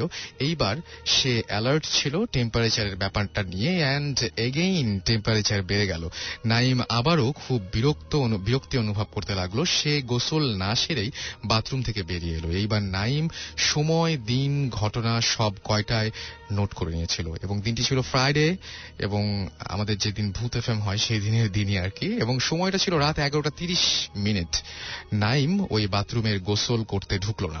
এরপর থেকে নাইম খেয়াল করতে থাকলো এভরি ফ্রাইডে নাইট রাত 11:30 ঘটনাটা ঘটছে। তারপরে 23rd ডে, সেই দিনের ঘটনা বলছেন, নাইম ওই একই বাথরুমে গোসল করতে ঢুকলো এবং সেই বাড়ি থেকে এসেই তাড়াহুড়া করে গোসল করতে ঢুকেছে। সে ভুলে গেল যে আজ ফ্রাইডে নাইট। হঠাৎ নাইম গরম অনুভব করতে লাগলো, টেম্পারেচার খুবই অস্বাভাবিকভাবে বেড়ে যেতে শুরু করলো এবং এইবার যেটা হলো সেটা হচ্ছে যে কেন জানি নাইম খুবই ভয় পেল। নাইম গোসল করে বের হলো। কিছুক্ষণ সে ভালোই ছিল। নাইমের মোবাইলটা হঠাৎ করে বেজে উঠল এবং মোবাইলটা বাজছে বাথরুমে। গোসল করার সময় ভুলে সে বাথরুমে মোবাইল নিয়ে যায়। গোসল সেরে বের হওয়ার সময় মোবাইলের কথা সে ভুলে গিয়েছিল। বাথরুমে মোবাইল আনতে গিয়ে নাইম যা দেখল তা ভোলার মতো নয়। বাথরুমের ঠিক মাঝখানে ফাঁসির দড়িতে ঝুলছে একটি ছেলে। মানে আপনি চিন্তা করুন যে এই রাতের বেলায় হঠাৎ করে আপনার বাথরুমে আপনি হয়তো ভুলে চলে এসেছিলেন, মোবাইলটা ফেলে এসেছিলেন ভুলে, এবং তারপরে সেই মোবাইল থেকে রিং হলো এবং সেই রিংটা শুনে আপনি মোবাইলটা আনতে গিয়ে বাথরুমে যদি দেখেন যে কেউ ফাঁসিতে ঝুলে আছে, কেমন লাগবে ব্যাপারটা? নাইম তার মাকে ডাকতে শুরু করলো চিৎকার দিয়ে এবং মাকে ডেকে বাথরুম দেখে এবং আবারও বাথরুমে ঢুকলো এবং বাথরুমে ঢুকে নাইম দেখলো যে কিচ্ছু নেই, বাথরুম একদমই খালি। নাইম শিওর যে এই মাত্র সে একটি ছেলের লাশ ফাঁসির জড়িতে ঝুলতে দেখেছে, কিন্তু এখন লাশটি নেই। ওকে, পরদিন নাইম বাসার যে মালিক সেই মালিককে ব্যাপারটা জানায় এবং মালিক এই ব্যাপারে কিছুই জানে না বলল, কারণ মালিক চান না যে বাসাটা যে ঘটনাগুলো সেই ঘটনাগুলো জানা যাক বা কেউ জানুক বা তার বাসাটা নিয়ে এরকম কথা কেউ বলুক। একদিন মালিকের ওয়াইফকেও তার ফুপু জিজ্ঞেস করে, ভাবি সত্যি করে বলেন তো এই বাসার বাথরুমটির সমস্যাটা কি? তখন বাড়িওয়ালার ওয়াইফ কথাটা তিনিও চেপে গেলেন এবং তারপরে একটা সময় তিনি আর চাপতে পারলেন না, বলেই ফেললেন ঘটনাটা। এবং যে ঘটনাটা তিনি বললেন সেই ঘটনাটা হচ্ছে যে বাসাটিতে আগে যারা থাকতেন ওনাদের এক ছেলে ডিপ্রেশনে ভুগছিল এবং বাথরুমে সে সুইসাইড করে এবং ছেলেটি খুবই ভালো একটি ছেলে ছিল। সে সুইসাইড করার কারণে কোনো কারণই ছিল না, বাট সুইসাইড করার কিছুদিন আগে থেকে তাকে লক্ষ্য করছিলাম এবং সেই ভাবি বলছেন আর কি, ছেলেটি প্রায় সময় দুশ্চিন্তায় থাকতো এবং এরকম একটা ব্যাপার। এবং সেই বাথরুমে সেই ছেলেটি একটা সময় ডিপ্রেশনে ভুগতে ভুগতে সে ফাঁসি নেয় এবং যার ফলশ্রুতিতে এই নাইম একটা লাশ বাথরুমে দেখতে পায়। সো আমরা জানি না যে আমরা যে বাসাটায় আছি সেই বাসাটা নিয়ে অতীত কোনো ঘটনা আছে কিনা, আসলে এরকম কোনো ঘটনা আমরা জানিও না, বা আমরা যে জায়গায় নিজেরা বাসা করে আছি সেই বাসাতে এরকম কোনো ঘটনা আছে কিনা আমরা জানি না। কিন্তু আমরা চাই না, আমরা ভূত এফএম থেকে চাচ্ছি না, একদমই রেডিও ফুড থেকে চাচ্ছি না যে কারো এই ধরনের কোনো এক্সপেরিয়েন্স হোক। যদিও এক্সপেরিয়েন্স হলে আমরা জানতে পারবো এবং আমরা আরেকটা এপিসোডে সবাইকে সেটা শোনাতে পারবো, কিন্তু রাতের বেলায় হঠাৎ করে ঘুম ভেঙে বা রাতের বেলায় হঠাৎ করে কোনো প্রয়োজনে বাথরুমে গিয়ে আমরা চাই না যে কেউ দেখুক যে সিলিং থেকে একটা লাশ ঝুলছে, এবং খুবই উইয়ার্ড কিন্তু ব্যাপারটা, তাই না? যাই হোক, এখন যেটা করব সেটা হচ্ছে যে আর ঘটনায় এরকম ইমেইলের মধ্যে না থেকে আমরা বরং একটা স্টোরি শুনে আসব, যেটাকে আবারও স্টোরি বলে ভুল করলাম, এক্সপেরিয়েন্স। এবং এক্সপেরিয়েন্সটা পাঠিয়েছেন আমাদেরকে অনেক কষ্ট করে শুনেন কানাডা থেকে, এবং কানাডাতে আমরা তার ইমেইলের রিপ্লাইও দিয়েছিলাম এবং বলেছিলাম যে মেবি আপনারটা আজকে প্লে হতে পারে, অ্যান্ড আমরা প্লে করছি। এবং আমি বলেছিলাম যারা প্রবাসী বাঙালি, যারা আমাদের এই শো অনেক কষ্ট করে শোনেন ভূত এফএম, তাদের জন্যই প্লে করছি।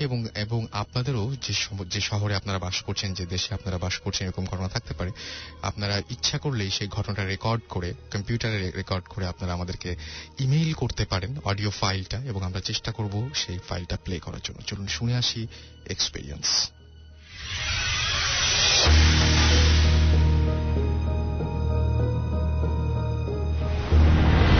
FM.tk এটা অনেক পুরানো। It's like it was built in 1802.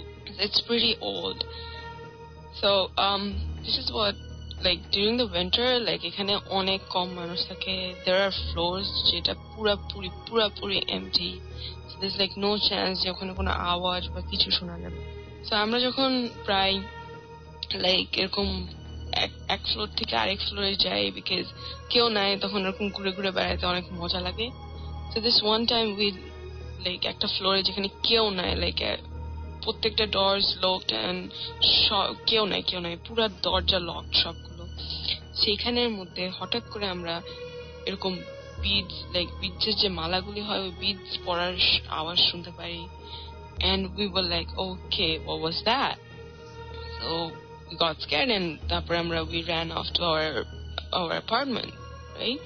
So this is what happened. After a few days, like this friend comes over and we were like all hanging out and talking about the random stuff that was happening to us and the paranormal activities that were going on in the building.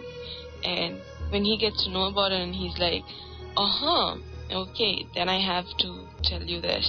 And then we're like, what do you have to tell us? And then he's like, okay, I have an explanation to it. I'm like, okay, what is it? So আমাদেরকে যেটা বললো যে ওর সিকিউরিটিতে, resident সিকিউরিটিতে ওর একটা friend কাজ করে। তো ওর ফ্রেন্ডটা basically যেটা হয়, আমাদের কাছে অনেক কম ইনফরমেশন দেওয়া হয়। Resident security knows a lot of stuff that's going on in the whole campus, right? ওদের কাছে মোর ইনফরমেশন থাকে দেন আমাদের কাছে থাকে, right?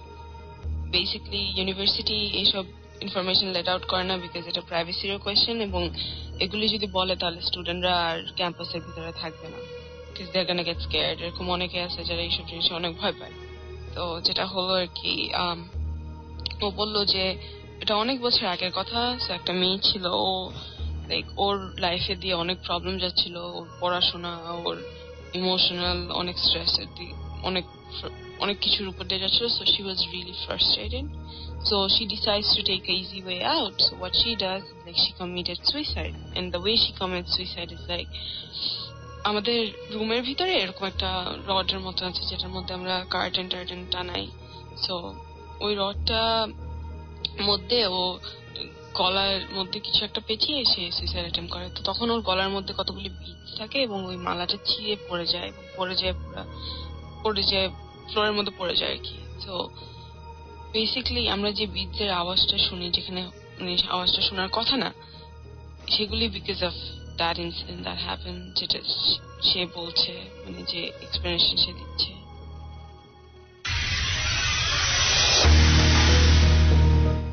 Thank you so much এত দূর থেকে আমাদেরকে ইমেল করে আপনার এক্সপেরিয়েন্স শেয়ার করার জন্য। অ্যান্ড যারা আমাদেরকে শুনছেন বা শুনবেন পরবর্তীতে, তারা অবশ্যই এই ধরনের চেষ্টা, তাদের এই ধরনের চেষ্টাটা অবশ্যই অ্যাপ্রিসিয়েটেড হবে।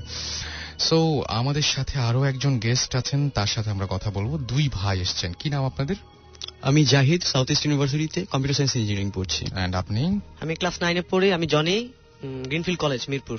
ওকে, সো আমি ফার্স্ট অফ অল যেটা করব সেটা হচ্ছে যে আপনারা তো এসছেন ইমেল করে এবং আমাদের সাথে শেয়ার করেছেন, আপনাদের সাথে টেলিফোনে আমার কথা হয়েছে। সো আমি একটা কথা বলে দিই, যারা SMS করছেন তাদেরকে একটু বলে দিই, যারা SMS করতে চান তারা শাউট লিখে স্পেস দিয়ে আপনার নাম লিখে স্পেস দিয়ে আপনার মেসেজ লিখে পাঠিয়ে দিবেন 9840 নাম্বার। আমি দেখতে পাচ্ছি জিতু SMS করেছেন অর্ণব ভূত FM, তিনি লাভ করেন, এবং আমাকে SMS করেছেন সোহেলি রাজশাহী মেডিকেল কলেজ থেকে। ভূত FMটা কি ফ্রাইডেতে না হয়ে থার্সডেতে করা যায় কিনা? থার্সডেতে আসলে অনেকে অনেক ধরনের বাইরে মানে ঘোরাঘুরি করেন, তারপরে হ্যাং আউট করেন অনেকে। সো আমরা চাই না যে ওই দিনটাতে আসলে ডিস্টার্ব করতে, আমরা মাঝামাঝি একটা দিন ঠিক করে নিয়েছি।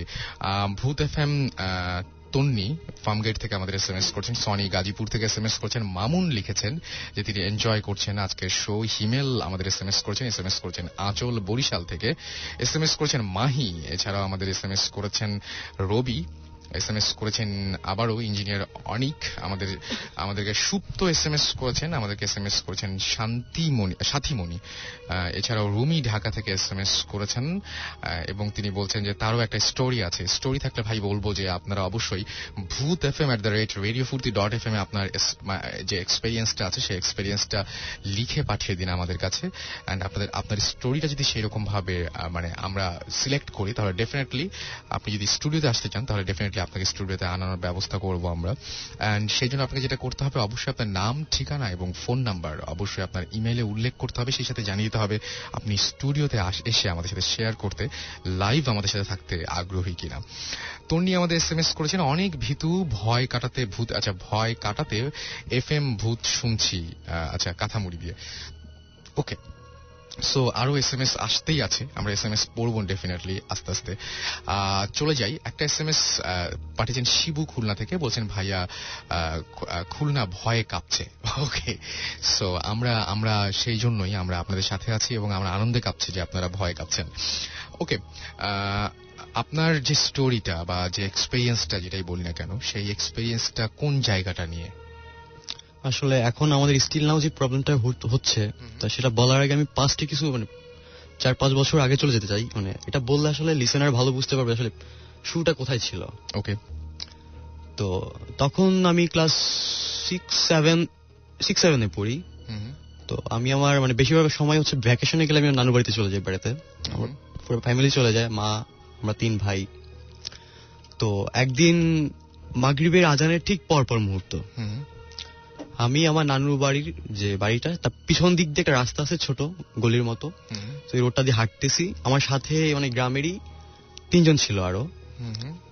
তো আজানটা প্রায় শেষ, এই মুহূর্তে আমি যাচ্ছি। তো হঠাৎ করে মানে আমি দেখলাম যে আকাশ থেকে আগুনের ফুলকির মতো কিছু একটা পড়ছে, অ্যাটলিস্ট মানে ছোটখাটো একটা তরমুজের সাইজের মতো আকাশ থেকে আগুনের একটা ফুলকি মানে স্পার্কলিং হইতে পড়তেছিল। তা আমি প্রথমে এটা দেখছি, খেয়াল করে দেখলাম যে আসলে আসতেছে, এটা আমার দিকে আসতেছে। তো একটা পর্যায়ে দেখেছি হঠাৎ করে আমার পায়ের কাছে এসে পড়েই নিভে গেছে। আচ্ছা, তো নিভে যাওয়ার পর আমি সাথে সাথে পিছনে ঘুরে বাকি 2-3জনকে জিজ্ঞেস করলাম যে তোরা কি কিছু দেখছিস?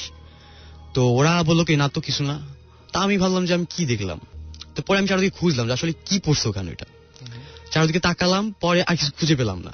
আচ্ছা, তো ওটা হচ্ছে আমার লাইফের প্রথম এক্সপেরিয়েন্স, যেটা আসলে আমি তখন আসলে ভাবি নাই যেটা আসলে কি মানে হরটিক্যাল কিছু নাকি অন্য কিছু।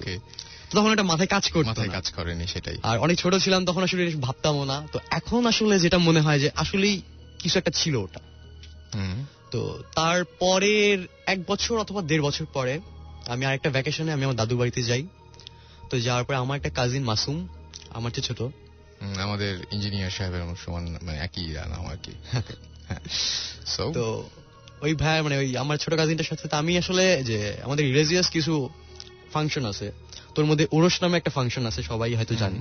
তো আমি আসলে তখন বুঝতাম না যে ওরস জিনিসটা কি, ওটা কি হয় বা কি, এরকম কিছু জানতাম না। তো আমাদের গ্রামে তখন এরকম একটা প্রোগ্রাম চলতেছিল। তা আমি বললাম যে ভাই আসলে জিনিসটা কি আমি তো জানি না, কখনো দেখি নাই, আমাকে নিয়ে যাবা? তো বললাম আচ্ছা কোন ব্যাপার না ভাই চলেন। আর কাকতালীয় ভাবে ওই সময়টাও ছিল ঠিক মাগরিবের আজানের পর পর। তো নর্মালি ওই জায়গাটায় যেতে যে রাস্তাটা দিয়ে যাওয়া হয় ওইখান দিয়ে যদি না যে আমরা একটু মানে রাস্তাটা শর্ট করি তাহলে যেখান দিয়ে যাবো, তো ওই জায়গাটা আসলে ঝোপঝাড় টাইপের ছিল। তো আমরা টাইম বাঁচানোর জন্য তাড়াতাড়ি যাওয়ার জন্য ওই রোডটা দিয়ে গেছি। তো ওই রোডটা দিয়ে মানে যখন যাচ্ছি তখন আমি মানে খুব একটা ইনোসেন্ট স্মেল পাই, অনেক স্মেল মানে অনেক ইনোসেন্ট, যে এটা মানে আজও আমার নাকের মধ্যে আসে বলতে গেলে করে। আমি না লাইফে আমি কখনো এত ইনোসেন্ট সেন্ট পাই নাই।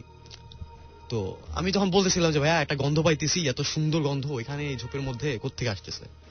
বলছে ভাইয়া আপনি ভয় পান না, আমি একটা কথা বলি, যে সেটা হচ্ছে যে আমাদের এই সাইডটার মধ্যে 2টা জিন আছে, একটা হচ্ছে বাজে জিন, একটা হচ্ছে ভালো জিন। ভালো জিনটা যখন যে রোডটা দিয়ে যায় তো খুব সুন্দর একটা স্মেল বের হয় ফুলের। তো আর আরেকটা যে খারাপ জিনটা ও গেলে হচ্ছে যে পাঠা ছাগল আছে না, ওইটার মানে যে বিশ্রী একটা বিকট গন্ধ আসে, ঠিক ওই টাইপের একটা গন্ধ হয়। আসলে পাঠা ছাগলের গন্ধ শোনা সৌভাগ্য আমার হয় নাই, কিন্তু ওটা আপনি শুনেছেন। আচ্ছা, আমরা ভালোটা শুনেছেন। আচ্ছা, আমরা একটা জিনিস বলতে চাই যে আমরা শুরু করি যে ঘটনাটা আমরা ইমেলে পেয়েছিলাম, এবং একদম শুরুতে আপনার নামটা আমি ভুলে গেছি। জি, আমি জনি। রাইট, জনি, কি হয়েছিল যেন একটা ঘটনা বলেছিলেন আপনি, যে ইমেলে যেটা উল্লেখ করেছিলেন কিছু একটা দেখেছেন আপনি আপনার বাসায়, সেই ঘটনাটা একটু বলবেন? জি, এটা গত বছরের কাহিনী। মাইক, এটা গত বছরের গল্প, মানে গল্প না বলা যায়, এক্সপেরিয়েন্স। তো বলেন, গত বছরের ঘটনা। এবং গত বছরের ঘটনা, তো গত বছরের শেষের দিকে আমার জ্বর হয়। তো জ্বর হওয়ার সময় মাইকটা একটু মুখে রাখতে হবে। হ্যাঁ, জ্বর হওয়ার সময় তো রাত 1টার সময়, জ্বর 1টার সময় আমি প্রায় ঘুমায় গেছি। আমার জ্বর প্রায় ঘুম আসতেছিল না, তো আমি ঘুমায় গেছি। তো 1টার সময় ঘুমাই। তো ঘুমানোর পর 2:30-3টার দিকে আমি হঠাৎ জেগে যাই। আচ্ছা, তো জেগে যাওয়ার পর এমনিতে আমার সাধারণত আমাদের কি হয় যে আমরা যদি হঠাৎ ঘুম থেকে জাগি তাহলে কিন্তু আমাদের ঘুম আসে, হঠাৎ মাথা ব্যথা করে ঘুম আসে। তো সেদিন কিন্তু আমার ঘুম আসতেছিল না। আচ্ছা, কি ব্যাপার আসতেছিল না? তো আমি যে রুমে ঘুমাই, তো ওই রুম থেকে সোজাসুজি মানে আমাদের রান্নাঘরটা, রান্নাঘরে দেখি যে একটা মেয়ে লাগেজ নিয়ে দাঁড়িয়ে আছে। কি ব্যাপার? রান্নাঘরে লাগেজ নিয়ে দাঁড়িয়ে আছে। ওকে, কি ব্যাপার, দাঁড়িয়ে আছে কে? তো আমি ভাবতেছিলাম যে আমার জ্বর হয়তো, তো হইতে পারে আমি উল্টাপাল্টা কিছু দেখতেছি। তো আমি জিনিসটা স্কিপ করে যাই। তো করার পর এর অনেকদিন পরে আবার কি হয়, আমি তখন সুস্থ। তো অনেকদিন পরে তো একদিন রাতে আবার ঠিক একই টাইমে একইভাবে আপনি ওই জিনিসটা দেখি, মানে মেয়েটাকে। তো কি ব্যাপার, আমার তো আজকে জ্বর নাই। মানে সেদিন আপনি তখন ভাবছেন যে সেদিন হয়তো জ্বর ছিল, এই জন্য হয়তো ভুল করে দেখেছেন আপনি কোন একটা কিছু, কিন্তু এখন আপনি পুরোপুরি সুস্থ এবং আপনি ঠিক একই ভাবে রাতের বেলায় সেটা আপনি দেখলেন, রাইট? জি। ওকে, তারপরে কি হলো? তো তারপর আমার গায়ে কাঁথা ছিল, তো আমি কাঁথা গায়ে দিয়ে ঘুমায় যাই। মানে ঘুমায় যাওয়ার কি মানে আমি ভয়ে ঢেকা ফেলি মাথাটা। তো আবার দেখি যে সে আসে নাকি। তো আমি আবার মাথা থেকে কাঁথাটা নামাই। তো কাঁথা নামানোর পর তো দেখি সে আসে এখনো। ব্যাপার কি, 3-4 মিনিট হয়ে গেছে, তো এখনো আসে। তো আমি করি কি, বেড মানে আমার ওই মুহূর্তে পুরো ওইরকম একটা থ্রিলিং সিচুয়েশনে মানে পড়াটা আসলে বুঝিনি তো কি কি অবস্থা। তো আমি ভয় ভয় পাইতেছি, তো হঠাৎ যা মানে খুব তাড়াতাড়ি আমার বেড সুইচে লাইটটা লাগাই। লাইটটা লাগানোর পর দেখি যে কিছু নাই। তো আম্মুকে এটা বলি, এর পরের দিন সকালবেলা আম্মুকে বলি যে আম্মু এই ব্যাপার, কি এটা কি হইলো? তো আম্মু বলতেছে যে কি বলিস, আমার সাথে তো এমন হয়েছে, আমি আমাদের যে পাশের একটা বিল্ডিং আছে তো সেটা ভূতের বাড়ি নামে পরিচিত। আচ্ছা, এইখান থেকে আমি আবার ওনার কাছে যাব। এই যে ঘটনাটা বললো, এই ঘটনাটা আপনাদের বাসাতেই ঘটেছে, আপনার যেহেতু দুই ভাই, মানে কেন এই ধরনের, মানে এটা কি আপনারাও এক্সপেরিয়েন্স করেছেন বাসায় এরকম কিছু নাকি? মানে ওই যে ও যে ঘটনাটা বললো যে একটা বাথরুম এরকম দেখে, এটা আপনাদের বাসার আর কেউ দেখেছেন এরকম কিছু? বা এটা আসলে আমার সাথেও মানে ওর মতো পুরোপুরি না ঘটলেও কিছুটা ঘটছে, দেন আমার মার সাথে তো ঘটছেই। আর এই ঘটনা বলার আগে আমি যদি বাসার হিস্ট্রিটা একটু বলি তাহলে আপনি খুব সহজে সবাই বুঝতে পারবেন। তো আমরা যে বাসাটা থাকি প্রায় 2 বছর হচ্ছে আমরা ওই বাসা থাকছি এখন। তো বাসাটার পাশে একটা বাসা আছে, যে বাসাটার নাম হচ্ছে ভূতের বাড়ি, খুব নির্জন একটা জায়গা, পুরানো একটা বাড়ি আছে, তো সেটা ভূতের বাড়ি নামে পরিচিত। তো এখন রিসেন্টলি সেটা ভূতের বাড়ি নামে পরিচিত, বাট আমি যখন আরো 10 থেকে 12 বছর আগে ওই এলাকায় থাকতাম তো তখন এটা আসলে ডাইনি বাড়ি নামে ছিল। আচ্ছা, মানে এলাকার লোকজন বলে এটা। তার মানে ওই বাসাটা নিয়ে অনেক ঘটনা এলাকাবাসীও জানে না। জি জি জি। ওকে। তো আমরা যখন ছোট ছিলাম তখন মানে আমরা খুব মানে ছোট ছোট বাচ্চারা মানে কিউরিওসিটি বশত যেতাম আসলে কি, পরে ওই কাছাকাছি যে ভয়ে চলে আসতাম। ওকে। তো ভয়ে চলে আসার পর তো এইভাবেই ছিল, তো তখন আর পরে ওখান থেকে চলে আসলাম। ওই চলে আসার পর আবার যখন ওই ভূতের বাড়ির পাশেই চলে গেলাম, তো ফার্স্ট যেদিন আমরা ওই বাসাতে যাই, তো যাওয়ার পর আমরা থাকার আগে সেখানে একটা বৌদ্ধ ফ্যামিলি থাকতো। আচ্ছা।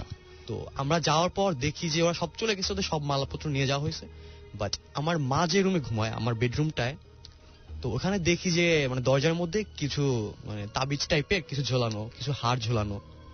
আচ্ছা। তো ওগুলো ঝোলানো আছে, তা আমি আর আম্মা দেখে আসলে মানে অনেক ফিল করি আসলে কি। ওকে। তো পরে আম্মা বললো যে আসলে এই বাসার তো অবস্থা খুব ভালো না, অন্য ধর্মের লোক ছিল, জানি না তো কি করছে।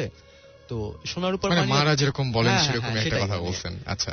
তো এগুলা করতে পরে সোনার উপর পানি দিয়ে বাড়ি ধুলাম, ঘর দিলাম আমি আম্মা, তো তারপরে বাসায় থাকা শুরু করলাম। হয়তো ওনাদের কোনো কারণে বা অন্য কোনো কারণে হতে পারে, সেরকম আপনারা ভেবে নিয়েছিলেন। তারপর এরপরে হলো কি, আমি বাসা থাকতে বাসায় থাকার প্রথম দিক খুব ভালো চলতেছিল, বাট আম্মার সাথে কিছু ঘটতেছিল, মানে আমার আম্মার সাথে অনেক কিছু ঘটতেছিল।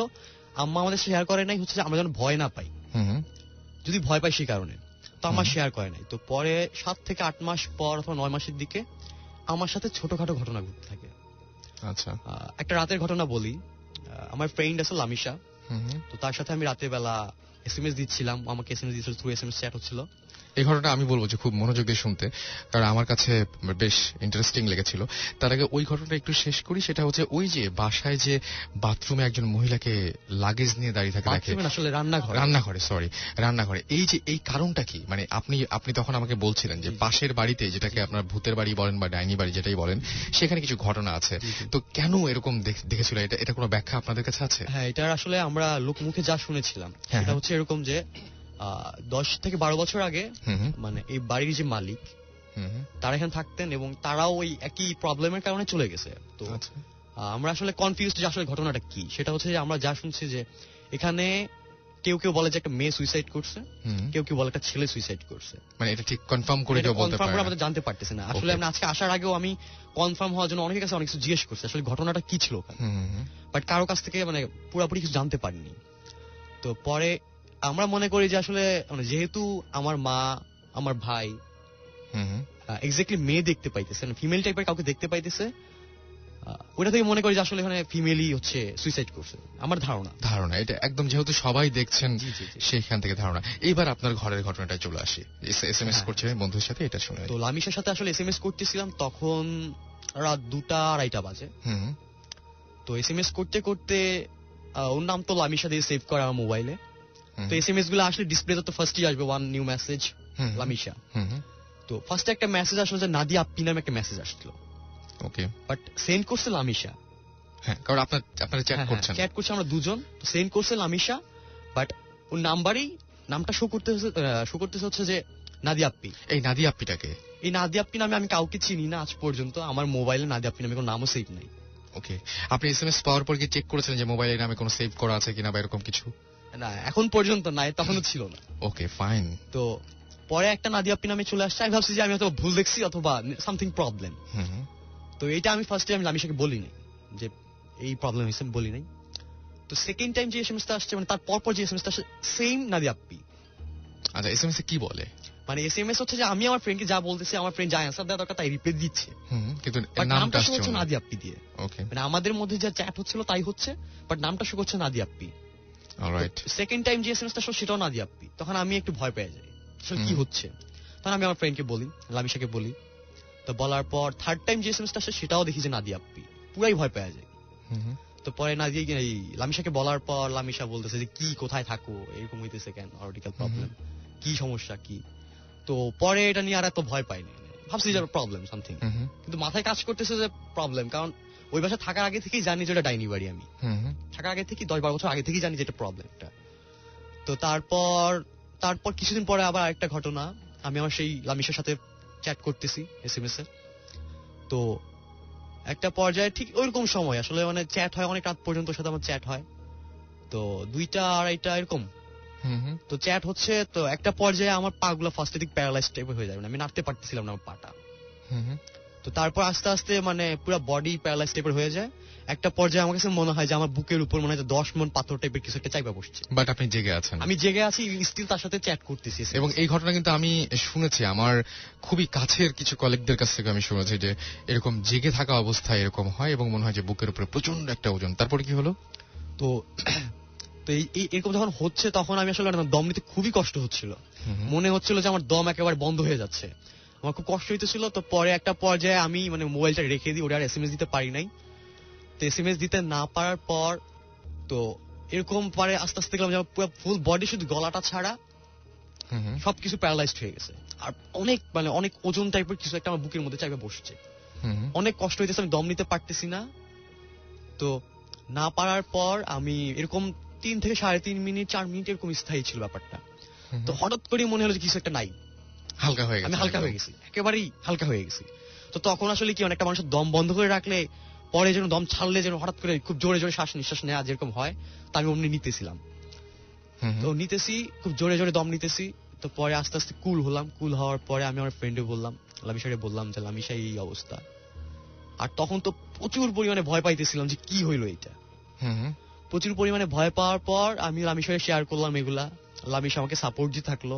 আসলে ওই মুহূর্তে লামিশা না থাকলে শিওর যে আজকে যাই দেখে আসতে পারতাম না, এতটা পরিমাণ ভয় পাইছিলাম, মারা যেতে পারতাম। তো লামিশাকে লটস অফ থ্যাঙ্কস ওই মুহূর্তে আমাকে সাপোর্ট দেওয়ার জন্য। তো ওই মুহূর্তে তারপর আমি লামিশাকে এগুলো বলার পর লামিশাকে সাপোর্ট দিল। এরপরে আস্তে আস্তে আরো কিছু ঘটনা ঘটে। এখন আসলে জনি যদি পরে ঘটনাগুলো শেয়ার করে তাহলে বুঝতে পারবে জনের বাসায় প্রবলেম কি।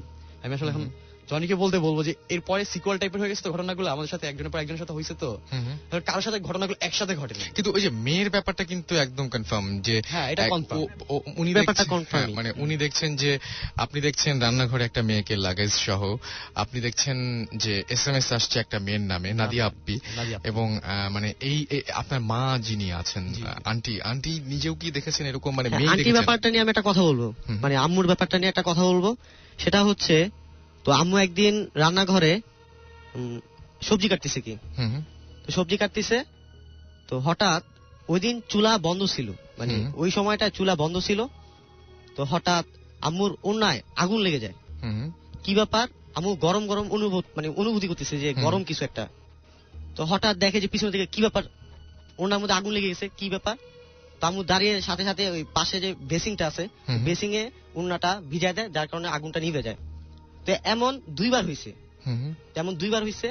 তারপর আরেকটা জিনিস হইতেছে, তো এসব কাহিনীর পর, এই মেয়ে দেখার কাহিনীর পর, তো আমরা আব্বুকে বলা হয়েছে যে ডিম লাইট আনতে। ওই সময়টায় আমাদের ঘরে ডিম লাইট ছিল না, ডিম লাইট আনা, মানে ডিম লাইট আনতে বলা হয়েছিল। তো বলার পর আব্বু 2টা ডিম লাইট আনে।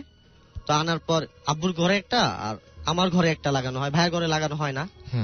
তো যেদিন লাগানো হয় সেদিন রাতে হয় কি, ডিম লাইটটা ফিউজড হয়ে যায়। কি ব্যাপার, ফিউজ হয়, সকালবেলা উঠে যে ফিউজ হয়ে যায়, নতুন একটা বাল্ব ফিউজ হয়ে যায়, একেবারে ব্র্যান্ড নিউ নতুন। আব্বু রাত্রেবেলা আনছে এবং আমি আনছি, আমাকে বলছে টাকা দিচ্ছে জানতে, আমি আনছি, রাতের বেলায় ফিউজ হয়ে গেল। এমনকি সকালবেলা উঠে ফিউজের যে সুইচটা সেটাও ফিউজড, এবং এর পরের দিন আম্মুর ঘরেরটা নষ্ট হয়। এবং এখানে আমি একটা কথা বলবো মোবাইলের ব্যাপারে। তো যেদিন আম্মুর ঘরেরটা নষ্ট হয় সেদিন রাতে কি হয়, তো আমার মোবাইলটা আমার বিছানা পাশে টেবিলটার উপরে মোবাইলটা রাখা ছিল। তো রাখা ছিল আমার, সাধারণত আমার মোবাইলটা কিপ্যাড লক দেওয়া থাকে, পাসওয়ার্ড ছাড়া মানে মোবাইলে প্রবেশ করা যাবে না। তো আমি হঠাৎ একদিন রাতে মানে এমনিতেই ঘুম ভেঙে যায়। তো ঘুম ভাঙার পর মানে ঘুমটা যখনই ভাঙছে তখনই আমি শুনতেছি যে আপনার অ্যাকাউন্টে পর্যাপ্ত ব্যালেন্স নাই, আপনি অ্যাকাউন্টটি করতে পারবেন না। তো কি ব্যাপার, মোবাইল কে টিপতেছে? তো আমি পিছনে দিকে তাকায় দেখি যে মোবাইল নিজে একটা নাম্বার থেকে কল গেছে। এমন ভাইয়া তো বললোই যে ভাইয়ার এরকম হয়েছে, আমারও মোবাইলে এই ব্যাপারটা হয়েছে। ওকে, তো আসলে মোবাইলের ব্যাপারটা কি যে ওর সাথে যে ঘটনাটা ঘটছে তার কিছুদিন আগে এরকম একটা আমার ঘটনা ঘটছে। আসলে আমরা দুই ভাই তখন শেয়ার করতাম, মানে আপনাদের বাসায় অহরহ এরকম টাইপের ঘটনা ঘটছে। তো এইটা এই যে ঘটনাগুলো ঘটছে, এই ঘটনার জন্য আপনারা কোনো ব্যবস্থা নিয়েছেন বা কাউকে জানিয়েছেন বা এরকম কিছু? কাউকে বলতে আসলে আমরা ধরেন আমরা আসলে ভাড়া বাসায় থাকি, তো ঢাকা শহরে জানেন যে আসলে ভাড়া বাসা অনেক প্রবলেম থাকে। আর বাসা পাওয়াটা, ভালোবাসা পাওয়াটা খুব টাফ। সামনে ভালোবাসা দিবস, ওদিন খুঁজে দেখতে পারেন। তো সেদিন দেখে ফেলতে পারেন যে বাসা খুঁজে পাওয়া যায় কিনা।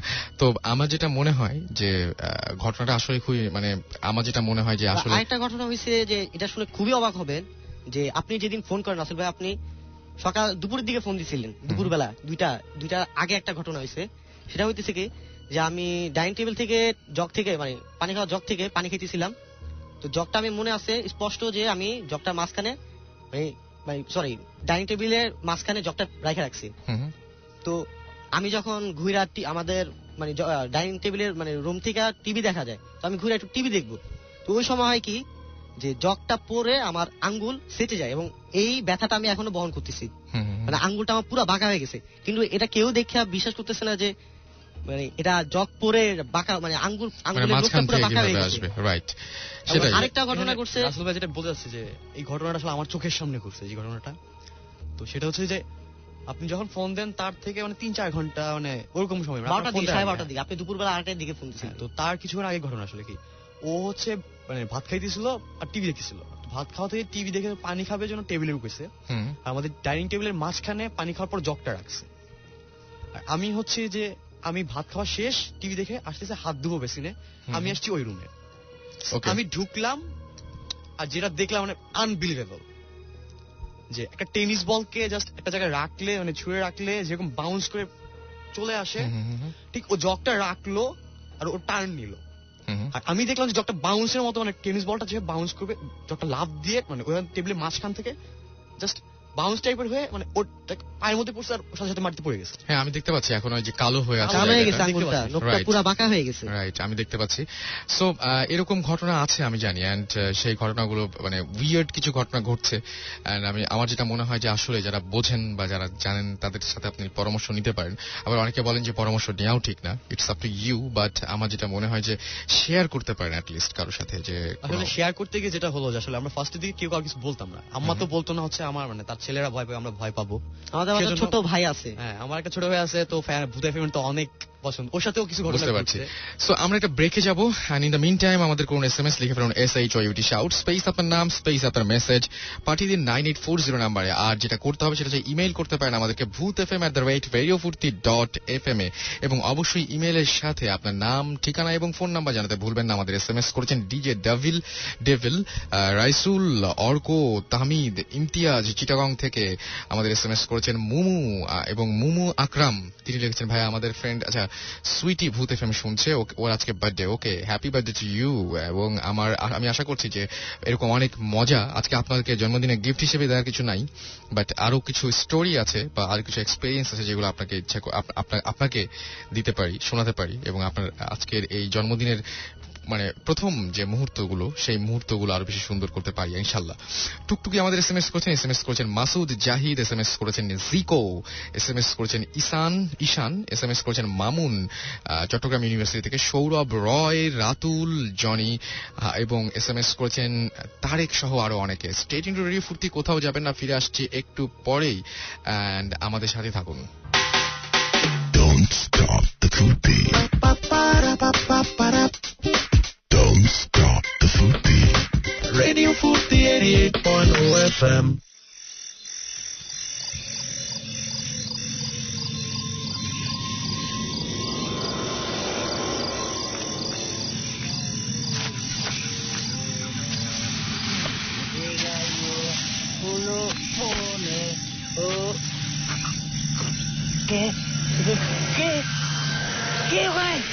Voot FM.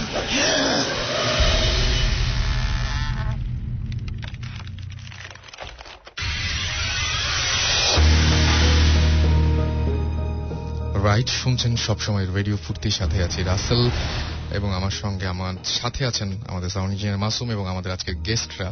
অ্যান্ড আমরা আপনাদেরকে একটার পর একটা এক্সপিরিয়েন্স শেয়ার করে যাচ্ছি। আর আমাদের যারা গেস্ট আছে আপনারা নিশ্চয়ই তাদেরকে থ্যাঙ্কস জানাবেন যে অনেকেই আসতে পারেন না, কিন্তু তারা অনেক কষ্ট করে বিভিন্ন জায়গা থেকে এসছেন, এবং খুব ভালো লাগে যে যখন দেশের বাইরে থেকে তাদের কোনো অডিও ফাইল পায়। খুব ভালো লাগে যখন ঢাকার বাইরে থেকেও কেউ এসে আমাদেরকে জয়েন করেন। খুব ভালো লাগে যখন ঢাকার বিভিন্ন জায়গা থেকে আমাদের সাথে লাইভ কেউ জয়েন করেন। সো আপনিও ইচ্ছা করলে জয়েন করতে পারেন আমাদের সাথে, যদি আপনার সেরকম একটা এক্সপিরিয়েন্স থেকে থাকে। তাহলে যেটা করতে হবে, আপনাকে vootfm@radiofurti.fm আমাদের ইমেইল করে দিতে হবে। অবশ্যই আপনার ফোন নাম্বার এবং ঠিকানা জানাবেন। আর যারা যারা চান যে আপনাদের অডিও প্লে করা হোক, তাহলে একটু কোয়ালিটি অডিও হলে আরো বেশি ভালো হয়, এবং সেটা আপনারা অবশ্যই আমাদেরকে ইমেইল করতে পারেন। অ্যান্ড আমি দেখতে পাচ্ছি আমাকে SMS করেছেন সাকিব, এবং সাকিব বলেছেন যে ভূত এফএম তার ভালো লাগে। ঘোস্ট শ্যাডো লিখেছেন যে ভাইয়া আশেপাশের বাসা একটু ডাইনি বাড়ি কথা হচ্ছিল, তাদের ওখানে একটা পুকুর আছে, যে পুকুরের নাম ডাইনি পুকুর। অলরাইট। রুবেল চিটাগাং থেকে লিখেছেন ভাইয়া আমি ভূত এফএম শুনে খুব এনজয় করছি, বাট আমার আশেপাশে তাকালে খুব ভয় লাগে, মনে হয় কেউ আমার আশেপাশে আছে। ওকে। আর ভৌমিক আমাকে এটা মনে হয় ভৌমিক হবে সম্ভবত, উত্তরা থেকে লিখেছেন যে আপনাদের বাসা কোথায়, আমি আসবো, আমারও কিছু এক্সপিরিয়েন্স দরকার। আপনি যেভাবে এক্সপিরিয়েন্স চাচ্ছেন এবং মন থেকে চেয়েছেন, নিশ্চয়ই আপনার এক্সপিরিয়েন্স হয়ে যাবে, সেই বিষয়ে আপনি শিওর থাকতে পারেন। এত কষ্ট করে আপনাকে মানে উত্তরা থেকে কষ্ট করে মিরপুর পর্যন্ত যেতে হবে না, আপনি উত্তরায় বসেই পেয়ে যাবেন। যদি আপনি মন থেকে চান দেখবেন যে ঘটে গেছে। আর রুমি তাজমহল রোড থেকে লিখেছেন ভাইয়া আমি I love Bhoot FM, thank you so much. And তিনি বলেছেন যে ভাইয়া যে কোনো মুহূর্তে হার্ট অ্যাটাক করতে পারি। নো, এত বেশি ভয়ঙ্কর মনে হয় না। সো হার্ট অ্যাটাক করা যাবে না, বরং আমার যেটা মনে হয় যে এখন যেহেতু সুস্থ আছেন, সুতরাং বাকিটা সময় সুস্থ থাকবেন। প্রথমে যার গল্প বা যার স্টোরি বা যার এক্সপেরিয়েন্স দিয়ে শেয়ার শুরু করেছিলাম শো, আবারও তার কাছে ফিরে যাচ্ছি। আপনার নামটা আরেকবার বলেন যে আপনি ফিরে এসেছেন আবার। আমার নামটা জাহার, রাইট। জাহার সেই মানুষটি যিনি আমাদেরকে শুরুতেই একটা মানে ডিজার্টের একটা ঘটনা দিয়ে শুরু করেছিলেন, রাইট? এখন যে ঘটনা বলবেন সেটা কি দেশের না দেশের বাইরের কোথাও? এখনের ঘটনাটি দেশের, এবং আমি যেখানে থাকি, যে বাসায় থাকি, সেটা নিয়ে ঘটনাটা। তো এই বাসায় আমার থাকা হচ্ছে অলমোস্ট এখন 3 বছরের মতো। তো এই বাসায় আমি যখন উঠি, এই বাসাটা একটা আন্ডার কনস্ট্রাকশন বাসা থাকে। আমার বাড়িওয়ালা থাকে গ্রাউন্ড ফ্লোরে, আমি তখন উঠি ফার্স্ট ফ্লোরে। তো মানে সাধারণত হয় যে ব্যাচেলার্সদেরকে কেউ বাসা ভাড়া দিতে চায় না ঢাকায়। তো এখানে মানে ওই বাড়িওয়ালা আন্ডার কনস্ট্রাকশন বাসা, তখন সে আমাদেরকে ভাড়া দিয়ে দেন। তো আমরা যখন এই বাসাটায় উঠি, আমরা মানে অ্যাবনর্মালি বা প্যারানর্মাল অ্যাক্টিভিটি এরকম কিছুই দেখি না ফার্স্ট। তো কয়েকটা দিন যাওয়ার পরে আমাদের যখন পরীক্ষা চলে, তো আমরা রাত জেগে, অবভিয়াসলি একটা স্টুডেন্ট রাত জেগে পড়াশোনা করে পরীক্ষার আগে। তো আমরা যখন মানে আমাদের 3 তলায় যখন কাজ চলছিল, মানে 3rd ফ্লোর 4th ফ্লোরে যখন কাজ চলছিল, তো মানে সকালের সময় যখন আমাদের কলেজে যাওয়া হয় না, তখন যখন বাসায় বসে পড়ি, তখন মনে হচ্ছিল যে লাইক উপরে ভীষণ কাজের শব্দ। তো অ্যাজ এ রেজাল্ট এটা কিন্তু মাথার ভিতরে চলে আসে যে আপনার সারাউন্ডিং এ কিন্তু অনেক কাজের শব্দ হচ্ছে, সেটা আমরা ইগনোর করে আমরা কিন্তু পড়ার চেষ্টা করি। তো আমরা ইগনোর করি সব সময়। তো রাতে যখন পড়তে বসা হয়, যদি আমরা কখনো এরকম কোনো শব্দ শুনি, যেহেতু আমরা এটা আগে থেকে ইগনোর করে আসছি, সেটাকে তখন কিন্তু পাত্তা দেওয়া হয় না। বাট ওই সময় হয়েছিল কি যে রাউন্ড অ্যাবাউট 3টা বাজে ওই দিন রাতে, আমি ওই দিন রাতে মানে শব্দ শুনছি। তো অ্যাজ আই নো, মানে আমার ছাদে তো কেউ থাকার কথা না, রাত 3টা বাজে তো কেউ কাজ করে না। তা কিন্তু মনে হচ্ছে যেন ওয়ার্কাররা পাইচারি করছে উপরে, কাজ করতেছে উপরে। তো আমি মানে ফার্স্ট জানলা দেখে বাইরে তাকায় দেখি যে কোনো উইন্ড আছে কিনা। দেখলাম যে কোনো উইন্ড নাই, বিকজ কোনো কেবল লড়ছে না, ইলেকট্রিকের কোনো তার নড়ছে না। তো অ্যাজ এ রেজাল্ট মানে কনভিন্সড হলাম যে কোনো বাতাসের কারণে এই শব্দটা হচ্ছে না। তা আমরা কয়েকটা ফ্রেন্ড, 3টা ফ্রেন্ড আমরা একসাথে থাকি একই বাসার ভিতরে। তা আরেকটা ফ্রেন্ড মানে ও ঘুমাচ্ছিল, ও ঘুম থেকে উঠে মানে জেগে গেছে শব্দের কারণে। ও উঠে এসে বলল, আপনারা তার মানে যারা বাসায় থাকেন বা ওই বাসায় যারা ছিলেন তারা প্রত্যেকে একই সাউন্ড শুনছেন? একই সাউন্ড শুনেছি আমরা সবাই। তো ও ফ্রেন্ড উঠে এসে আমাকে বলল যে দোস্ত তুই এরকম যদি শব্দ করতে থাকোস দেন আমার কিন্তু মানে ঘুমানোর মানে সমস্যা হচ্ছে, তো আমারও তো কালকে ক্লাসে যেতে হবে, তো প্লিজ তুই ঘুমা আর আমাকে একটু ঘুমাইতে দে। আমি বললাম যে দেখো আমি কিন্তু কোনো শব্দ করছি না, শব্দটা হয়তো বা 3rd ফ্লোর থেকে আসছে। ও তখন বিশ্বাস করলো না। তো অ্যাজ এ রেজাল্ট আমরা যেটা সাধারণত করি, যেটা কোনো আনএক্সপেক্টেড জন্য যদি কোনো জিনিস হয় আমরা সাধারণত সেটাকে ইগনোর করতে থাকি। তো আমিও সেদিন ওই শব্দটাকে ইগনোর করে গেলাম। মানে কন্টিনিউয়াসলি কয়েকটা রাত্র পর্যন্ত এরকম হলো। অন দ্য 3rd নাইট, 3য় দিন রাতে যখন এই শব্দটা হলো তখন আমি ছাদে যাই দেখার জন্য যে কে শব্দটা করতেছে। ওখানে গিয়ে দেখি জাস্ট একটা লাইট জ্বলছে, বিকজ ওখানে মানে বিল্ডিং মেটেরিয়ালস অনেক কিছু রাখা ছিল, সিমেন্ট রাখা ছিল, রডস রাখা ছিল। তো এই কারণে জাস্ট সিকিউরিটির কারণে ওখানে জাস্ট একটা ছোট একটা লাইট জ্বলছে একটা কর্নারে, বাট অন দ্য হোল মানে টোটাল ফ্লোরে কেউ ছিল না। ওকে, আমি যখন ফেরত চলে আসি বাসার ভিতরে তখন আবার সে শব্দটা হয়।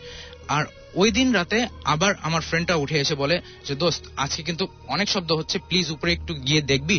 যে আমার মনে হচ্ছে কোনো কুকুর বা কোনো মানে এরকম বিড়াল টিড়াল উঠে মানে উপরে অনেক দৌড়াদৌড়ি করছে, পড়ে যাচ্ছে, ও অনেক নয়েজ করতেছে যার কারণে এই জন্য ঘুমাতে পারতেছি না, হয়তো বা অনেক লাফালাফি করতেছে উপরে এই জন্য ঘুমাতে পারতেছি না। তো আমি বলি ওকে আমি যে তুই চলে যা, তুই ঘুমাইতে চলে যা, আমি দেখছি ব্যাপারটা। তো আমি আবার কি করি, কিছুক্ষণ পরে আমি আবার উপরে যাই। উপরে গিয়ে যখন দেখি যে অ্যাজ এ রেজাল্ট কেউ ছিল না। একটা রুম কমপ্লিটেড ছিল, একটা কর্নার আর একটা রুম কমপ্লিটেড ছিল, প্লাস্টার দেওয়া ছিল, জানলা এখনো লাগানো হয়নি, দরজাও লাগানো হয়নি।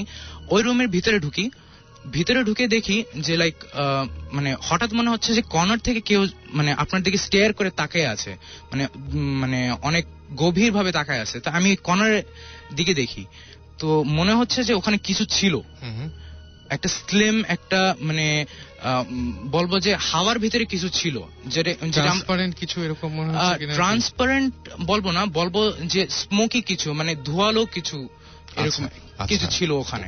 হ্যাঁ, তা আমি তখন মনে করেছিলাম মেবি এটা রাতের অন্ধকারে মেবি মানে চোখের মানে হ্যালুসিনেশন হতে পারে, এত রাতে জেগে আছি, মেবি অনেকদিন ধরে জেগে আছি, মেবি এটার সাবকনসিয়াস মাইন্ডের কোন একটা খেলা হতে পারে।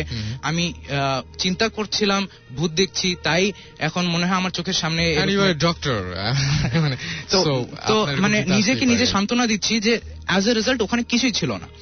তো আমি রুম থেকে বের হয়ে আসি, সাথে সাথে মানে হাইয়েস্ট গেলে 1 বা 2 মিনিট ছিলাম ওই রুমের ভিতরে। আমি বের হয়ে এসে আমি অন্য অন্য রুমগুলো দেখছি, তো হঠাৎ আমার কাছে কেন জানি মনে হলো যে ওই রুম থেকে কে জানি বের হয়ে সিঁড়ি থেকে নেমে গেল। তো আমি এটা এসে আমি যে ফ্রেন্ডটা জাগনা ছিল আমার বাসায়, ওকে এসে আমি বলি যে দেখো দোস্ত এরকমের আমি উপরে দেখেছি। ও আমাকে বললো যে এটা কিছুই না, হয়তোবা মেবি তুই অনেক রাত জেগে পড়তেছিস, that is the reason because তুই এইসব জিনিস দেখিস, তো এটা বেটার হয় তুই ঘুমায় পড়। আচ্ছা, হ্যাঁ, ও আমাকে ইগনোর করতে বললো জিনিসটা। তো কয়েকদিন পরে আমাদের বাসায় মেবি তারও 2-3 দিন পরে আমাদের বাসায় অনেক ফ্রেন্ডসরা একাত্র হয়েছিলাম, মানে বাসায় একটা পার্টির মতো ছিল। তা ও ফোন কল রিসিভ করার জন্য, জাস্ট একটু প্রাইভেসি মেনটেন করার জন্য ও চলে গেল ছাদে রাতে, আর ওইটাও ছিল 1টা-2টার দিকে। হ্যাঁ, তো ও গিয়ে দেখলো, মানে ও তখন কথা বলছে, তখন ও কিন্তু একই জিনিস দেখলো, এরকম স্মোকি বা ট্রান্সপারেন্ট বা মানে একটু ধোয়ালো ফিগার জাস্ট চোখের সামনে থেকে চলে যায়। আচ্ছা, মানে তিনি তো আছেন আমাদের সঙ্গে। আচ্ছা, আমি একটু শুনি যে আপনি আসলে কি দেখেছিলেন। আপনি মাইকে বলেন। হ্যাঁ, অসুবিধা নাই। কি মানে আসলে উনি যেটা বলছেন সেম জিনিস কি আপনি দেখেছিলেন? আমি দেখলাম যে আচ্ছা, আপনার নামটা একটু বলবেন? আমার নাম নয়ন রায়। আমিও সাবুদ্দিন মেডিকেলে পড়ছেন। ওকে, ফাইন। তো আমি দেখলাম যে আমাদের বাসার পাশে একটা নারিকেল গাছ আছে। তো নারিকেল গাছ থেকে হঠাৎ নারিকেল গাছের আওয়াজ পেলাম, তো মনে করলাম যে মনে হয় যে নারিকেল গাছের পাতা নড়তেছে। হঠাৎ করে পিছন মানে সামনের দিকে দাঁড়ায় কথা বলতেছি, হঠাৎ করে পিছনের দিকে নারিকেল গাছটা, তো হঠাৎ করে দেখলাম যে কি যেন একটা পিছন দিক দিয়ে গেল। বাতাসের মতো, বালুর বাতাসের মতো গেল। মানে আন্ডার কনস্ট্রাকশন বিল্ডিং তো অনেক বালি ছিল, মনে করলাম যে বালি মনে হয় বালি পড়ছে। তো আমি কথা বলতেছি ফোনে, তো হঠাৎ করে ঘুরে তাকাইলাম, তাকায় দেখলাম যে না, এটা তো এরকম কিছু না। তো আমি ফোনকে বললাম যে আমি একটু পরে ফোন দিতেছি তোমাকে। ফোন দেওয়ার পরে তারপরে নিচে নামলাম, নিচে নেমে ওকে ডাক দিলাম, ডাক দিয়ে গেলাম দুইজন। ওই দিন আর কিছু দেখলাম না। দেখা 2 দিন পরে আবার আমি ছাদে উঠলাম। আমার একটা অভ্যাস ছিল যে আমি রাতে ছাদের বেলা ওইটা কথা বলতে অনেক মানে ভালো লাগতো আমার, মানে বাতাস, ঠান্ডা বাতাসের মধ্যে। তো 2 দিন পরে উঠলাম, ও উঠলো ছাদে। ওঠার পরে প্রায় ছাদে ওঠার প্রায় 2 ঘন্টা পরে ও বসা ছাদে, আমিও বসা ছাদে। 2 ঘন্টা পরে হঠাৎ করে দেখলাম নারকেল গাছের জন্য কি। তো আমি সিঁড়িতে নামতেছি, ও নামে গেছে আগে। তো আমি সিঁড়িতে নামতেছি, ওর ডাক দিলাম, এই দেখে যা, যাহার কি হয়েছে। আচ্ছা কি? দেখ। তো দেখলাম মানে আমি আর ও দুজনই দেখলাম যে নারিকেল গাছের মধ্যে একটা পা, ঠিক আছে, আরেকটা পা যে কোন জায়গায় সেটা আমরা দেখলাম। এটা কিন্তু আমরা অনেক জায়গাতে শুনি যেরকম অনেকে দেখে, বাট এই জিনিসটা আপনি দেখেছেন এবং জাহার উনি নিজেও দেখেছেন। আচ্ছা, আপনি কি দেখেছেন? যা বললো সেম জিনিসটাই কি আপনি দেখেছিলেন? হ্যাঁ, মানে আমার কাছে যেটা মনে হলো, এটা পা বলবো নাকি একটা অংশ বলবো বডির, বা কি বলবো, এটা ইনএক্সপ্লিকেবল সোজা কথায়। যেটা আমরা ধরেই নিতে পারি যে ওটা একটা পা ছিল। তো ওটা এত হিউজ একটা ফিগার ছিল, হাফ পর্যন্ত মনে হয় তাকাইনি আমরা। মানে দুইজনই এত ভয় পেয়ে গিয়েছিলাম। আমি তো আগে দৌড় দিয়েছি, ও পরে দৌড় দিয়েছে ওখান থেকে। মানে আমরা ফার্স্টে আমাদের চিন্তা ছিল যে ফার্স্ট মানে সেফ কোনো জায়গায় চলে যাই, বিকজ পরে এটাকে নিয়ে ডিসকাস করা হবে। তো যখন আমরা ঘরের ভিতরে ঢুকে যাই, ও প্রচন্ড ভয় পেয়েছিল, আমিও ওই দিন প্রচন্ড ভয় পেয়েছিলাম। আর তারপর কিন্তু আমরা এটা নিয়ে মানে বেশ ওই দিন রাতের আর কোনো কথাবার্তা কিছুই বলি নাই। পরের দিন সকালে চার দোকানে বসে ওকে আমি যখন জিজ্ঞাসা করলাম তুই কি দেখেছিলি, বিকজ আমি রিলেট করতে চাচ্ছিলাম যে আমি যেটা দেখেছি ও কি ওইটাই দেখেছে, নাকি আমরা দুইজন দুইটা ডিফারেন্ট জিনিস দেখেছি বাট সেম জিনিস চিন্তা করছিলাম যে লাইক আমরা অন্য কিছু সুপার ন্যাচারাল কিছু দেখছি। তো লাইক দেখলাম যে না, ও যেটা দেখেছে একটা হিউজ একটা ফিগার, যেটা sky may be the limit for it, মানে উপরের দিকে তাকাতে সাহস হয় নাই। মানে ওরকমের একটা ফিগার ছিল যেটা নারকেল গাছ থেকে শুরু হচ্ছে, বাট ওয়্যার ইজ মানে ওটা কোথায় গিয়ে শেষ হচ্ছে মানে কোনো ঠিকানা নাই। তো ও আমাকে যেটা বললো আমি বললাম এক্স্যাক্টলি দ্য সেম থিং, কিন্তু জিনিসটা যেরকম বলবো যে লাইক ওটা অনেক ভয়ঙ্কর ছিল, বাট এরকম কিছু না। আমরা ভয় পেয়ে গেছি ওকে দেখে, ওইটার হিউজ ফিগার দেখে বা ওইটার সাইজ দেখে আমরা ভয় পেয়ে গেছি। জিনিসটা কি ট্রান্সপারেন্ট ছিল? ট্রান্সপারেন্ট বলবো না, স্মোকি বলবো। মানে যদি আমি কোন জায়গায় ধোঁয়া লাগাই দেই, মানে আগুন জ্বালাই দেই, তো আগুনের উপরে যেরকম ধোঁয়া থাকে তার চেয়ে কম ধোঁয়া, কিন্তু জাস্ট আপনি এপার থেকে ওপার দেখতে পারবেন, but not so clear. But একটা জিনিস তো আপনি আমার সাথে, মানে আমি আপনার সাথে আপনাকে প্রশ্ন করবো এবং আপনি নিশ্চয়ই এগ্রি করবেন যে একই জিনিস একই সময় দুজন মানুষ কি ভুল দেখতে পারে? আমি ঠিক জানি না, মানে সেটাই কথা যে আমরা তারপরে আমাদের বাসার ভিতরে অনেক কিছু এক্সপিরিয়েন্স, এবং শুধুমাত্র মনে হয় দুজন মানুষ না, এরপরে মনে হয় আরো ঘটনা আছে। যেরকম এই বাসাটার ভিতরে আমরা অলমোস্ট লাইক এখন 2.5 ইয়ার্স মতো, 3 বছরের মতো আমরা আছি। তো এই বাসার ভিতরে আমরা দেখেছি, আমাদের সাথে আরেকটা ফ্রেন্ড থাকে, ও নিজেও দেখেছে, ও নিজে অনেকদিন রাত্রে আমাদেরকে বলেছে, বাট আমরা ফ্রেন্ড হিসাবে ওকে ডিসক্লোজ করি নাই, বিকজ হয়তোবা ও ভয় পেয়ে যেতে পারে। আমি ভয় পাইনি, ও ভয় পায় না, তার মানে এই না যে অন্য কেউ ভয় পাবে না। আমার বাসায় 2 দিন আগেও একটা আমার মানে জুনিয়র সে আসছিল, ফ্রেশম্যান আমাদের কলেজের।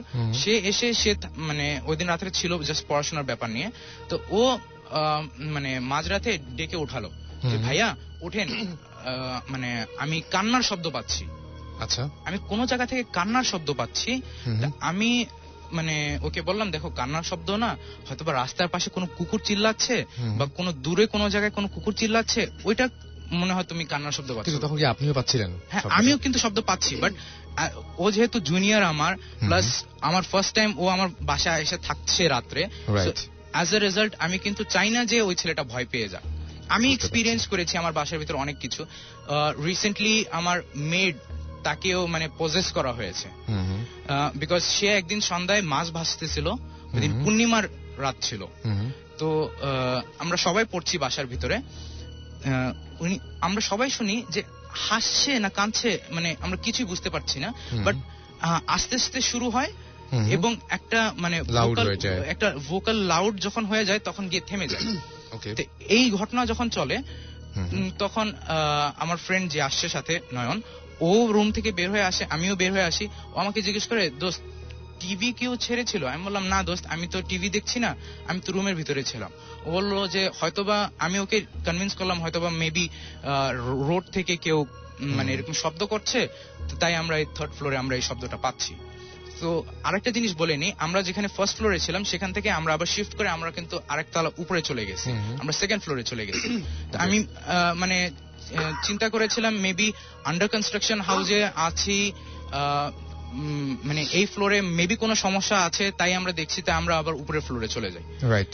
তো আমাদের একটা জিনিস ভুল হয়ে যায়, বিকজ আমরা যেই সব জায়গায় আমরা ওই যে ফার্স্ট যে ফিগারটা দেখি এবং যেসব শব্দ শুনি যখন ওটা আন্ডার কনস্ট্রাকশনে ছিল, আমরা কিন্তু ওই ফ্ল্যাটে গিয়ে উঠেছি। রাইট। হ্যাঁ, তো মানে এটা আমরা ফার্স্ট চিন্তা করি না, পরে চিন্তাটা এসেছে, বিকজ এটা নিয়ে আমরা যে আপনারা চিন্তা করতে চাননি বা হয়তো চেয়েছেন বা কোনো সময় মাথায় আসেনি, মানে মাথায় না আসার কোনো কারণ নাই, হ্যাঁ, বাট মাথায় আসেনি সামহাউ। তো ওই দিন মানে আমরা দেখি যে আমাদের কিচেনের দরজাটা কখনো বন্ধ থাকে না, তো ওই দিন দেখি কিচেনের দরজাটা চাপানো। কিচেনের দরজাটা কে চাপিয়ে রেখেছে? আমাদের মানে হাউসমেট যে, সে এসে রান্না করে চলে যায়। তো as a result all the bachelor houses এরকমই হয়। তো উনি, আমি ওকে জিজ্ঞেস করলাম আমাদের আন্টি কি চলে গেছে? ও বললো যে যদি গিয়ে থাকে তাহলে বলে তো যাবে সে। আমরা কিচেনের দরজাটা একটু মানে খুলে দেখি, সে ফ্লোরে বসে আছে এবং সে মানে মুখের উপরে তার ওলনা দিয়ে, হ্যাঁ ঘোমটা দিয়ে, সে মুখে 2টা হাত চেপে সে মানে হাসছে, আবার সে কাঁদছেও, মানে এরকম একটা শব্দ সে করছে। তো আমার ফ্রেন্ড গিয়ে ওনাকে জিজ্ঞাসা করে, আন্টি আপনার কি হয়েছে? সে কোনো উত্তর দেয় না, সে কিন্তু দিব্যি হাসছে সেরকমের। তো পরে ও আমাকে জিজ্ঞাসা করে যে দোস্ত কি হয়েছে, তোর কি মনে হয়? আমি বললাম মেবি সে কোনো জোক মনে পড়েছে বা তার কোনো এরকম হাস্যকর ঘটনা মনে পড়েছে, বাদ দে, ইট ইজ নাথিং। হ্যাঁ, তো ও বলতেছে না, দের ইজ সামথিং। তো ও গিয়ে আবার জিজ্ঞাসা করে, আন্টি কি হয়েছে আপনার? তো উনি কিন্তু কোনো সাড়া দিচ্ছেন না, উনি থেমে থেমে ওই হেসেই যাচ্ছেন, কিছুক্ষণ পজ দেন আবার হেসে ওঠেন। তো ও গিয়ে মানে ওই ঘোমটাটা সরিয়ে ফেলে, অ্যাজ এ রেজাল্ট তার হাতও সরে যায় মুখ থেকে। তখন উনি আমাদের দিকে তাকিয়ে মানে একদম চোখ টোক লাল হয়ে গেছে তার, সে মানে পুরা কাঁপাকাঁপি অবস্থা। আমরা জিজ্ঞেস করলাম, আন্টি আপনি এরকম হাসছিলেন কেন? বললো যে না, আমি তো হাসিনি। মানে তার মানে কোনো পুরোপুরি চেঞ্জ হয়ে গেছে সে। আমি বললাম এইমাত্র আপনি হাসছিলেন, কি হয়েছিল আপনার? সে বললো যে না, আমি তো হাসিই নাই। কি করছিলেন? আমি ভাতের মার খাচ্ছি। অথচ আমাদের যে হাউসমেট, তাকে আমি লাস্ট 2.5 ইয়ার্সে কখনো দেখিনি ভাতের মার খেতে। আচ্ছা, হ্যাঁ। আর তাৎক্ষণিক সময় আমার মাছ কিন্তু মানে ভেজে চলেছে, মানে পুরো পুড়ে গেছে। হ্যাঁ, তো আমি বললাম যে আপনি মাছ এরকমের মানে চুলার উপরে দিয়ে এরকমের জানলা খুলে এরকমের এই কি অবস্থা, আপনি ভাতের মার খাচ্ছেন বা কেন? হ্যাঁ, কেন বলে। তারপর আমরা করলাম কি, আমরা বুঝে ফেলেছি যে there is something wrong, maybe she is possessed. তো আমরা করলাম, আমরা ওনার ছেলেকে ফোন দিলাম। ওনার ছেলেকে ফোন দিয়ে আনানোর পরে তখন তার ছেলে বলল যে লাইক আম্মু মাঝে মধ্যে possessed হয়ে যায়। তো অ্যাজ এ রেজাল্ট এরকমেরও আর একটা ঘটনা আছে মানে আমার বাসার ভিতরে, সেই ঘটনাটা আমরা শুনবো, এবং আরো একজনের সাথে কথা বলবো। হাসান আমাদের SMS করেছেন, লিখেছেন যে আচ্ছা ট্রান্সপারেন্ট ব্যাপারটা আমি কেন বারবার বলছি। আচ্ছা, জিনিসটা ট্রান্সপারেন্ট হলে অনেকে বলে যে অনেকে ট্রান্সপারেন্ট দেখে, অনেকে ধোয়ার মতো দেখে, অনেকে একদম মানে পুরোপুরি একদম সলিড কিছু দেখে। সো সেটা জেনে নেওয়ার জন্য আর কি। সালাম লিখেছেন বরিশাল থেকে, আমাদেরকে SMS করেছেন। আমাদের SMS করেছেন সমাপ্তি খুলনা থেকে, আমাদের SMS করেছেন মেহেরিন ময়মনসিং থেকে। চৈতি আমাদের SMS করেছেন এবং চৈতি বলছেন যে তিনি ভূত এফএম এর পুরো ফ্যান হয়ে গেছেন, এখনো পর্যন্ত যদিও আপনার বাতাস পাচ্ছি না। বাপ্পি লিখেছেন যে ঢাকা থেকে, তিনি লিখেছেন যে মাই love is radio Foorti, thank you so much. অমিল আমাদের লিখেছেন যে নয়ন, আচ্ছা আমাদের ইঞ্জিনিয়ার অনিক সাহেব কিন্তু এখন আমাদের SMS পাঠিয়ে যাচ্ছেন খুলনা থেকে, এবং তিনি বলছেন যে এত মানুষ SMS করে, অনেক ভালো লাগছে, থ্যাংক ইউ সো মাচ। আমাদেরও যে কি পরিমাণ ভালো লাগছে আপনাদের বোঝাতে পারবো না। রবি আমাদের SMS করেছেন ঢাকা থেকে, এবং তিনি এগেইন SMS করেছেন, এবং ভূত এফএম এ তিনি নতুন লিসনার। ওয়েলকাম টু আমার শোতে, আপনাকে welcome to my show. And আমাকে SMS করেছেন। এছাড়াও হাসান সালাম তো পড়েছি, পাভেল SMS করেছেন চিটাগং থেকে, তাসনিম SMS করেছেন, এছাড়াও SMS করেছেন রাকা সাদ ধানমন্ডি থেকে SMS করেছেন। থ্যাংক ইউ আপনাদের SMS এর জন্য। অ্যান্ড যারা এখনো SMS করেনি বা করতে চাচ্ছেন, চিন্তা করছেন যে করবেন, তাদেরকে বলবো যে শাউট লিখে স্পেস দিয়ে আপনার নাম লিখে স্পেস দিয়ে আপনার মেসেজ লিখে পাঠিয়ে দিন 9840 নাম্বারে। আপনার সাথেই আছি।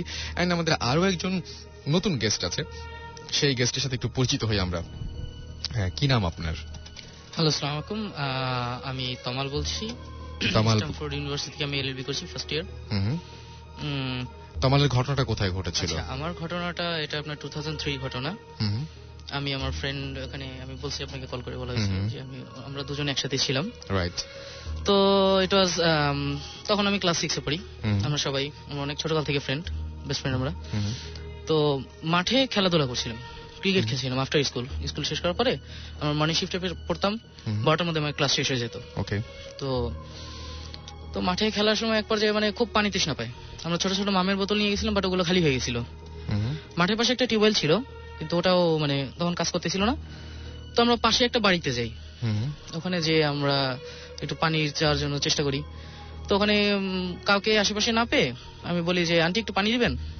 যে বিশেষ করে দুপুর বেলায় আঙ্কেলরা তো থাকে না ম্যাক্সিমাম সময়, তো আন্টিকে চাইলেই সহজে জিনিসটা পাওয়া যায়। দ্যাটস ওয়াই আন্টি আন্টি বলেই সম্বোধন করছিলাম। তো বেশ কয়েকবার ডাকার পরে আমরা প্রায় 15 মিনিট ওখানে দাঁড়াইছি, তো ভিতর থেকে কোনো রেসপন্স আসতেছে না। তো আমি বলতেছি যে দোস্ত চল অন্যদিকে যাই, অন্যদিকে ট্রাই করি। তো আমরা যখন লিভ করার প্রস্তুতি নিছি, আমরা চলে যাব, তো দেন হঠাৎ করে আর কি ভিতর থেকে বলতেছে যে আপনারা ভিতরে আসেন, ভিতরে এসে বসেন বাবা, এরকম একটা কথা। তো আমরা বলতেছি না আন্টি, আমরা ভিতরে যাব না, আমরা এখানেই দাঁড়াই, আপনি জাস্ট এক বোতলে করে অথবা গ্লাসে করে একটু পানি দেন, আমরা একটু পানি খাবো। তো চৈত্র মাস ছিল, প্রচন্ড রোদ এবং মানে ডিহাইড্রেশন জিনিসটা তো মানে খুবই কমন। তো খুব খারাপ অবস্থা ছিল আমাদের সবারই। তো পরে অনেক পিড়াপিড়ি পরে আমরা আচ্ছা ঠিক আছে আমরা একটু বসে রেস্ট নেই, রেস্ট নেওয়া দরকার, মাথার উপরে রোদ দূর।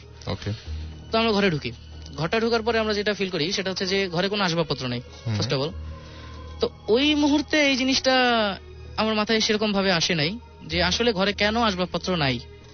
একটা পাটি ছিল, চটের পাটি যেটা বলা হয়, এবং বাড়িটা বর্ণনা দিতে পারি আমি যে সেটা হচ্ছে ইটের দেয়াল দিয়ে টিনের ঘর, চারপাশে ইটের দেয়াল, উপরে টিন দিয়ে, ছাদটা টিনের। আপনি দেখবেন অনেক জায়গায় মানে এটা কলোনির ভিতরে, এটা এজিবি কলোনির অপোজিট সাইডে একটা কলোনি ছিল, মডেল স্কুলের ফিল্ড বলা হয় ওটাকে, ওই মাঠের ঘটনা। তো আমরা ওই আমাদের কি বলা হইতেছে যে আইসা বসেন। তো এরপরে আমরা কাউকে দেখিনি, আন্টিকে দেখিনি অথবা কাউকে দেখিনি। তো আমি কতক্ষণ দাঁড়িয়ে থাকার পরে পাটির উপরে বসি, পাটির উপরে আমরা বসে পড়ি, বসে জুতা টুতা খুলে আমরা একটু ড্রেস নেওয়ার চেষ্টা করি। তো এই অবস্থায় আমরা ফিল করি প্রায় হাফ অ্যান আওয়ার হয়ে গেছে, কোনো খবর নেই, আন্টি অথবা যাই হোক যেই হোক কারো কোনো খবর নাই। তো আমি হঠাৎ করে আমার ফ্রেন্ডে বলতেছি কি দোস্ত একটু উঠে না, খবর নেওয়া দরকার। আচ্ছা, কি ঘটনা? তো এর মধ্যে আমি একটু মিস্টেক করে গেছি। সেটা হচ্ছে যে এর মধ্যে যেটা ফিল হচ্ছিল যে প্রচন্ড ঠান্ডা রুমটা, সো মাচ কোল্ড, মানে এমন ঠান্ডা প্রচন্ড, আচ্ছা প্রচন্ড ঠান্ডা, একদম পুরো চিল্ড আউট হয়ে গেছি আমরা, আমাদের মানে শির দাঁড়া যেটাকে বলে মানে দাঁড়ায় গেছে, এরকম ঠান্ডা, অলরেডি শেকিং। তো আমি বলতেছি যে ঘটনাটা কি? এই ধরনের বাড়িতে তো, এই ধরনের ঘরে তো এসি তো ইম্পসিবল ম্যাটার, ফ্যানই খুব রেয়ার, কিচ্ছু ছিল না সেখানে। আচ্ছা, পরবর্তীতে আমরা যেটা দেখি, তখন আমাদের মাথায় জিনিসটা মোটেই আসে নাই। তো আমি উঠে, ও ছিল, ওর পাশে একটা ফ্রেন্ড ছিল, আমার নাম সবুজ। তো সবুজকে আমি টান দিতেছি, দোস্ত ওঠ, দেখতে হবো। সবুজ বলছে দূর বেটা বাদ দে, চল বাইরে যাই। আমি বলছি না দোস্ত একটু দেখা দরকার, কারণ হয়তো বা আন্টি অসুস্থ হইতে পারে, কিছু একটা হইতেও পারে, এটা মানবিক দিক বলে একটা ব্যাপার স্যাপার আছে, যাই হোক আর কি। তো আমরা উঠে আর কি রুমের দরজা ফাইন্ড আউট করার চেষ্টা করি যে অন্য কোথাও দরজা আছে কিনা। তো একটা দরজা পাই এবং দেখি যে ওটা বাইরে থেকে টিন দিয়ে একদম মনে করেন ফিক্সড করে দেয়া, মানে ওটা খোলা যাবে না, ওটা খোলার কোনো সিস্টেমই নেই। তখন হঠাৎ করে আমার মাথায় আসে যে এই রুমে তো কেউ নাই, এক। দ্বিতীয়ত হচ্ছে যে দ্বিতীয় কোনো, যদিও কেউ থাকে, দ্বিতীয় কোনো দরজা নাই যে যেখান থেকে বের হয়ে যেতে পারে। সো নিশ্চয়ই কোনো একটা সমস্যা হয়েছে, কেউ আমাদের সাথে হয়তো ফাইজলামিও করতে পারে অথবা আসলেই সেরকম কিছু হইতে পারে। তো আমি বলতেছি যে চল বের হয়ে যাই, বাদ দে, আর এগুলো থাকার দরকার নেই, বহুত হয়েছে। তো আমরা ওখানে রীতিমতো ছুটে বের হয়ে যাই। সবচেয়ে মজার বিষয় হচ্ছে যে আমরা যখন ঢুকছিলাম, আমরা তো জিনিসটা ক্লিয়ার মনে নাই, এতটুকু মনে করতে পারি যে জোহরের আজানের কিছু পরে, আই মিন 1:30, 2 এই সময়, এরকম সময় আমরা ঘরে ঢুকছিলাম। আমরা যখন বের হয়ে আসি, হয়তোবা বললে অনেকে বিশ্বাস নাও করতে পারে, ইট ইজ অলমোস্ট 5 o'clock। সূর্য আপনার একদম পুরো হেলে গেছে এবং অন্ধকার হয়ে আসতেছে। আচ্ছা, তো ওদিক দিকে আমরা তো তখন কেউই মোবাইল ইউজ করি না অথবা বাসার সাথে কন্ট্যাক্ট করার কোনো চান্স নাই। তো রীতিমতো একটা হইচই পড়ে গেছিল যে অনেকেই মানে আমাদের যারা প্যারেন্টস ছিল তার খোঁজাখুঁজি লাগাই দিছিল যে এরা কোথায়, এবং আমরা ওই দিন অনেক এক্স্যাক্টলি তাও কতক্ষণ আপনারা ওখানে ছিলেন মনে হয়? এক্স্যাক্টলি আমার যেটা মনে, আমরা যখন বের হইছি 5টা থেকে 6টা, মানে সূর্যটা হেলে গেছে, তার মানে 4-5 ঘন্টার মতো ছিলেন। হ্যাঁ, এবং আমার মনে হচ্ছে যে আমরা সবাই রুমের ভিতরে আধা ঘন্টা বসেছিলাম। আপনাদের কাছে তাই মনে হয়? আমাদের কাছে, আমার কাছে, ওর কাছে ব্যাপারটা কিন্তু উল্টা হয়। ব্যাপারটা হচ্ছে যে সময় হয়তো খুব কম যায়, কিন্তু মনে হয় যে অপেক্ষা অনেকক্ষণ ধরে করছে, এখানে একটু ঝামেলা হয়েছে। এবং আপনারা ভালোভাবে খেয়াল করে দেখেছেন যে ওই ঘরের মধ্যে কোন ধরনের কোন জানালা বা কোনো কিছু আছে? আপনার সাথে আপনার ফ্রেন্ড আছে, ওনার কাছে একটু জিজ্ঞেস করি যে আমি জিজ্ঞেস করছি আপনার কি সেম ফিলিং হয়েছিল যেরকম ওর হয়েছে? Just the same, because of আমরা যখন ওখানে ঢোকার সময় ও আমাকে বলছিল যে পানি খাওয়ার দরকার, চল ঢুকি। সো ভিতর থেকে আন্টি যখন বলতেছিলেন যে হ্যাঁ বাবা, ডাক্তার কি আপনিও শুনছেন আন্টির ভয়েস? জি, আমরা ওখানে যে 4জন ছিলাম সেই 4 জনই আমরা ডাক্তার শুনেছি। আমি বলছেন যে বাবা আপনারা ভিতরে আসেন, ভিতরে এসে বসেন, বসে তারপর আপনারা বসেন, একটু রেস্ট করেন, আমি পানি দিচ্ছি। তার মানে আপনাদের ওখানে এই ঘটনাটা ঘটেছে, কিন্তু আপনাদের আসলে কোনো সমস্যা না, অ্যাকচুয়ালি সমস্যা যে বলবো তা না, এর পরে যে সমস্যাগুলো হচ্ছে ওগুলো তো স্টিল চলছে। বাট ঘটনা হচ্ছে যে ওখানে ঢোকার পরে আমরা যতক্ষণ স্টে করি ওখানে, ততক্ষণ দেখলাম যে মানে একে তো বাইরের রোদ, আমরা প্রচন্ড তৃষ্ণার্ত। আফটার দেন ওখানে ঢোকার পরে দেখছি যে না, মানে তৃষ্ণার যে ধাঁচটা আস্তে আস্তে কমে এসছে এবং প্রচন্ড ঠান্ডা ফিল হচ্ছে। সেটাই, মানে এটা খুব অদ্ভুত একটা ব্যাপার, খুবই অদ্ভুত একটা ব্যাপার। এবং আমাদের কাছে তখন ফিল হয়নি, বাট মানে আমাদের ভালো লাগতেছিল যে হ্যাঁ ফাইন, যে একটু ঠান্ডা বাতাস পাওয়া যাচ্ছে, but there was no wind. Okay, so এর পরে কোনো ঝামেলা আসলে কি লাইফে হয়েছে? এর পরে যে ঝামেলাগুলো হয়েছে রিসেন্ট না, ঠিক লাস্ট ইয়ারে আমাদের দুজনের একটা শো ছিল। তো আমরা মিউজিক করি, ফেস্টিভ্যাল বলি। সো আমাদের শোটা শেষ হয়েছে আপনার ঠিক 12টার সময়। এটা ছিল শাহজাহানপুরে। সো আমরা শোটা শেষ করে এসে আমার বাসায় এসেছি, আর আমি ম্যাক্সিমাম টাইমে নাইট স্টে করি, সেটা হচ্ছে আমার বাসায়। সো ওই মোমেন্টে আমরা যখন আসছি বাসায়, তো বাসায় আসতে 12:30 বেজে গেছে আর কি। তো আসার পরে ফ্রেশ ট্রেশ হই, খাওয়া দাওয়া করে শুতে 1:30 বেজে গেছে। তো অ্যাকচুয়ালি ওই সময় তো আর ঘুমানো হয় না, বিকজ অফ ফ্রেন্ডসদের সাথে একসাথে থাকলে ঘুমানো হয় না, আড্ডা মারা হয়। ওকে ফাইন, আমরা রাত্রেবেলা হয়তো কার্ড খেলতেছি, পিসিতে গেমস খেলতেছি, ফেসবুকে ঢুকতেছি, দুষ্টামি করছি। তো ইন দ্য মিন টাইম তখন বাজে হচ্ছে 3:30 রাত্র। তো ইন দ্যাট মোমেন্ট আমি বললাম যে দাদা শোয়া দরকার, সকালে আবার উঠতে হবে, কাজ আছে। তো বলছে আচ্ছা ঠিক আছে। তো ইন দ্য মিন টাইম আমার জানালার মধ্যে সামওয়ান এলস নকড। আচ্ছা, কেউ নক করলো।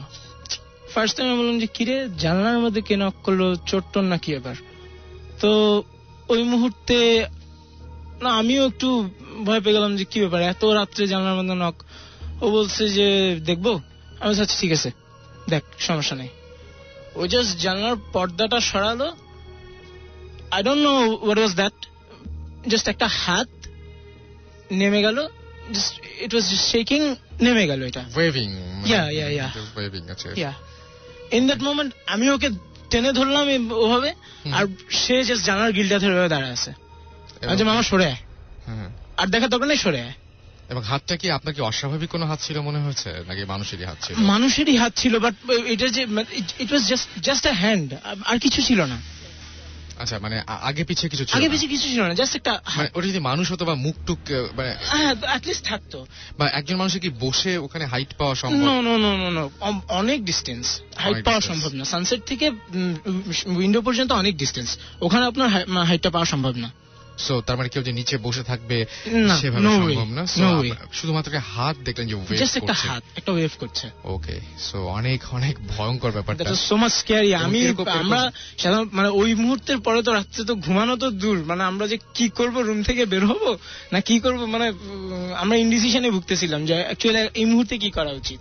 ওকে, আমাদেরকে এসএমএস করেছেন শাওন এসএমএস করে বলছেন খুব ভালো লাগছে, থ্যাংক ইউ সো মাচ। এবং তিনি বলছেন আরো ভালো লাগতো যদি জানতে পারতাম যে আমার বন্ধু নিশি শুনছে কিনা। ওকে, আমরা তো সেটা বলতে পারছি না, তবে তিনি শুনলে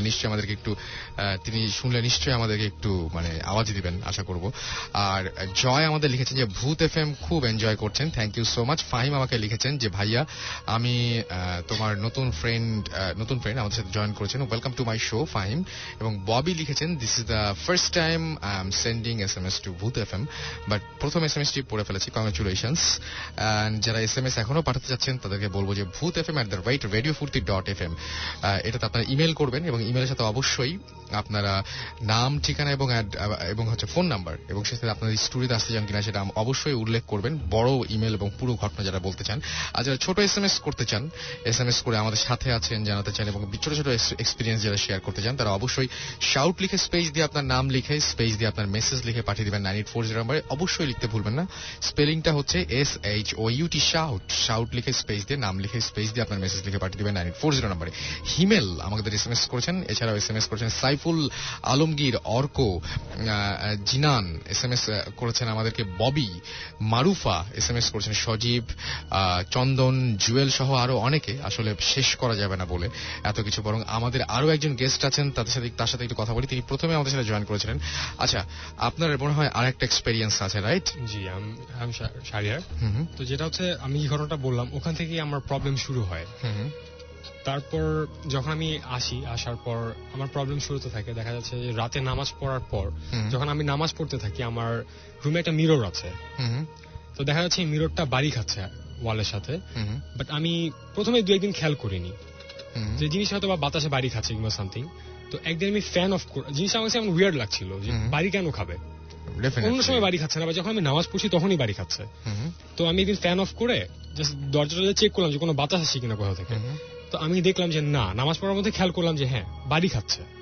ওকে, তারপর দেখা যাচ্ছে আমি নামাজ পড়ছি, আমার গ্রিলের মধ্যে কেউ বাড়ি দিচ্ছে, গ্রিলের মধ্যে বাড়ি দিলে যেরকম একটা সাউন্ড হয়, ডিম করে একটা সাউন্ড হচ্ছে। প্লাস আমি ঘুমাচ্ছি, আমার গেটে নক করছে, শুধু এটা আমি না, আমার মা, আমার বোন সবাই শুনছে। ইভেন আমি নামাজ পড়ছি, আমার পায়ে এসে জাস্ট 3টা আঙ্গুল দিয়ে যদি আমার পায়ের মধ্যে কি স্ক্র্যাচ করে, যেরকম ফিল হবে ঠিক সেম থিং। ওকে, এটা আমি চেক করে দেখেছি যে না, এটা কোনো ককরোচ কিংবা কোনো ইনসেক্টস না। আর সব থেকে বড় যে জিনিসটা আমার সাথে রিসেন্টলি হয়েছিল, অক্টোবর মাসে আমি অ্যাক্সিডেন্ট করি। তো আমি অ্যাক্সিডেন্ট করি, আমি রাস্তা দিয়ে যাচ্ছিলাম, আমার বাইক চালাচ্ছিলাম। তো ওই সময় একটা ছেলে, আই ডোন্ট নো কোথা থেকে এসেছে, জাস্ট সাডেনলি সে দৌড় দিয়ে আসছে সামনে। ছেলেটাকে আমি আগে দেখিনি, যদি দেখতাম তাহলে হয়তো আমি ডানে বাইরে খেয়াল করতাম যে কেউ আসছে কিনা, বাট না, সাডেনলি সে এসেছে। আসার পর সে আমার বাইকের সাথে ক্র্যাশ করে। ওকে, বাইকটা কি খুব বেশি স্পিডে ছিল? না, আমার বাইক ছিল অনলি 45। ওকে, করার পর জাস্ট আমার পিছনে একটা ফ্রেন্ড ছিল, আজকে আসার কথা ছিল, ফর এনি রিজন সে আসতে পারেনি। তো বাড়ি খাওয়ার পর আমরা দুজনেই দেখতে পাই এবং পড়ে যাওয়ার পর আমার হেড অফ নেক, কোমরের হাড়িটা, বোনটা ভেঙে যায়। তখন লোকজন জড়ো হয়ে যায়, ওখানে ইভেন পুলিশও ছিল ওখানে, এটা শঙ্করে। তো তখন লোকজন জড়ো হয়ে যায়, তখন বলতেছে ভাই আপনি কিভাবে পড়লেন। তার মানে যারা আপনারা দুজন ছাড়া বাকি কেউ কয়েকজন দেখেছে, কেউ দেখেছে বাড়ি খেয়েছে, আবার কেউ দেখেছে না এমনি পড়ে গেছেন। কিন্তু যার সাথে বাড়ি খেয়ে পড়লেন সে কোথায়? ভ্যানিশ। আচ্ছা, সে কেউ দেখেছে সে আমার সাথে বাড়ি খেয়েছে, বাড়ি খাওয়ার পর তাকে আর কেউ দেখেনি। আচ্ছা, আবার কেউ দেখেছে আমি এমনি পড়ে গেছি। আচ্ছা, এটা কি দিনে না রাতে? রাতে। এটা আপনার অলমোস্ট 8:30। ওকে, আর যেটা হচ্ছে যে ওখানে লোকজন কেউ নিজেদের মধ্যে এখানে ঝগড়া লেগে গেছে, যে কেউ বলছে আমি দেখলাম একটা ছেলের সাথে ধাক্কা খেয়েছে, আবার কেউ বলছে যে না আমি তো দেখলাম এমনি পড়ে গেছে।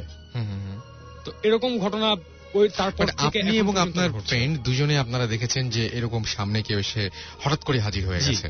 ওকে, সো মানে এরকম ঘটনা কি রেগুলার ঘটছে আপনার সাথে? ঝামেলা এরকম কিছু না কিছু ঘটছে। আচ্ছা, যেমন আপনার স্যার, এটা 3 দিন আগের কথা, আমি ঘুমিয়েছিলাম, তখন আমার ঘুম ভাঙে, সাডেনলি ঘুমটা ভেঙে যায়, এটা মাগরিবের আজানের সময়। তো হঠাৎ করে আমি ফিল করি, আমি জাস্ট ফার্স্টে মনে হচ্ছিল আমার আশেপাশে কেউ একজন আছে। ওকে, তো আমি আমার চোখ খুলে ঠিক দেখতে পাই যে আমার সামনে কেউ একজন, সাদা টাইপের না, ঠিক আবছা ধূসর টাইপের একটা ড্রেস পরা, চেহারাটা দেখা যাচ্ছে না, উইদাউট হেড, জাস্ট শূন্যে ভাসছে আমার ঠিক বুকের উপরে। ওকে, আর জাস্ট আমি যখন ফার্স্ট টাইম মনে করেছিলাম যে না আমি ভুল দেখছি কিংবা ঘুম থেকে উঠেছি এই জন্য এরকম দেখছি। জিনিসটা আমার অলমোস্ট 4 থেকে 5 সেকেন্ড আমি জাস্ট কনসিয়াস মাইন্ডে দেখেছি যে হ্যাঁ এটা ওখানে আছে। ওকে, মানে সেটা যাচ্ছেও না কোথাও, একদম আপনার সাথে আছে। তো আমি যখন উঠে বসলাম আমি ফিল করলাম যে আমি ওই শ্যাডোটার ভিতর দিয়ে বসছি। বসে যখন আমি ঘুরে পিছনে তাকালাম তখন কিছু নেই। আচ্ছা, আপনার লোকেশন বলতে হবে না, কিছু বলতে হবে না, বাট আপনি আমাকে বলছিলেন যে ঢাকাতে এইরকম একটা বাসা আছে যে বাসাতে মানুষ ডাবল হয়ে যায়, তাই না? মানে মিররের মতো, এবং সেটা হয় একটা খোলামেলা জায়গায় যেখানে মিরর থাকার কোনো কি হয় আসলে ওখানে গেলে? সেটা হচ্ছে আমার আজকে সেই ফ্রেন্ডটা আসার কথা ছিল তাদের বাসায়। হ্যাঁ, ওদের বাসায় নেক্সট উইকে তাকে আমরা পাবো, আমরা যদি চাই ইনশাআল্লাহ। ওকে, সো সেই বাসাটায় গেলে যে কেউ হাঁটলে কি হয়, মানে যেটা হচ্ছে সাপোজ আপনি আর আমি হাঁটছি, পাশাপাশি হাঁটছি, তো আর কি ওদের ছাদ আর আমাদের ওখানে একটা ফ্রেন্ড আছে, আমি ওর নাম বলতে যাচ্ছি না, তো পাশাপাশি দুটো ছাদ অ্যাটাচড, কোনো ডিস্টেন্স নেই মাঝখানে, একসাথে লাগানো দুটো একই ওয়াল। তো হাঁটছি, তো দেখা যাচ্ছে যে হাঁটতে হাঁটতে সাডেনলি আমাদের সামনে পড়ছে যে ওখানে দুটা মানুষ হাঁটছে আমাদের মতন, ঠিক একইভাবে গলা জড়িয়ে কেউ হাঁটছে।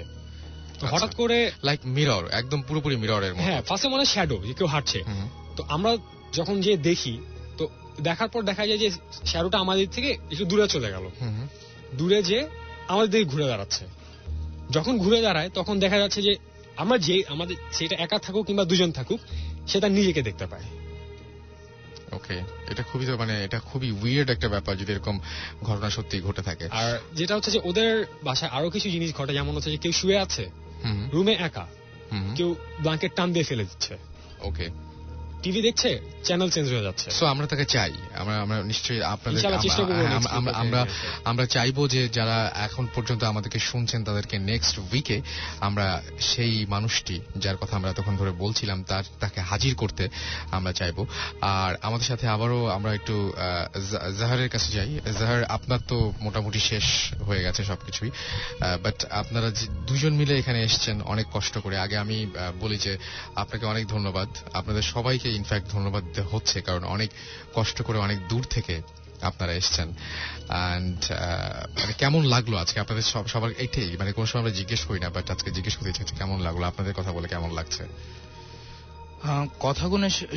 কথাগুলো শুনে সবার এক্সপিরিয়েন্স যারা এখানে এসেছে, মানে সবার সাথে মিশে এতটুকুই মনে হলো যে like I am not the only one facing the same problem. Okay, তাহলে আপনাকে একটা কোয়েশ্চেন করবো ফাইনালি, যে অনেকেই অনেক সময় বলেন, মানে আমরা কিন্তু কোনো সময় কাউকে বিশ্বাস করাতে চাই না, বিশ্বাস না করলে বরং ভালো বোধ হয়।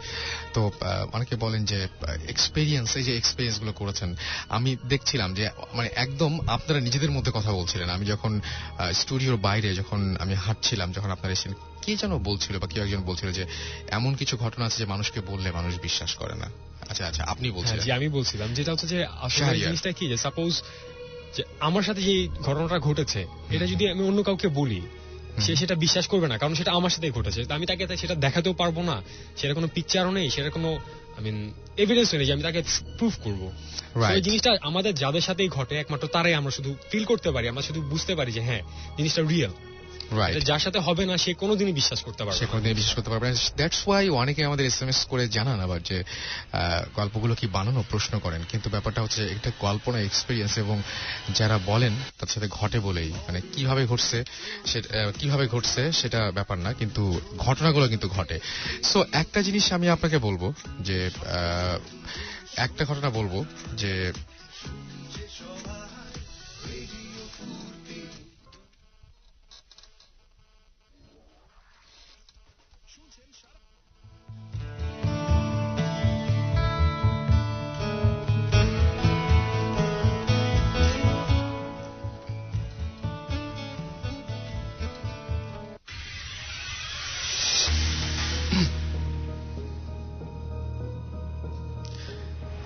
ঝামেলা হয়েছিল ছোট্ট, আমরা আমাদের সেই যান্ত্রিক ত্রুটির জন্য আমরা সরি বলছি।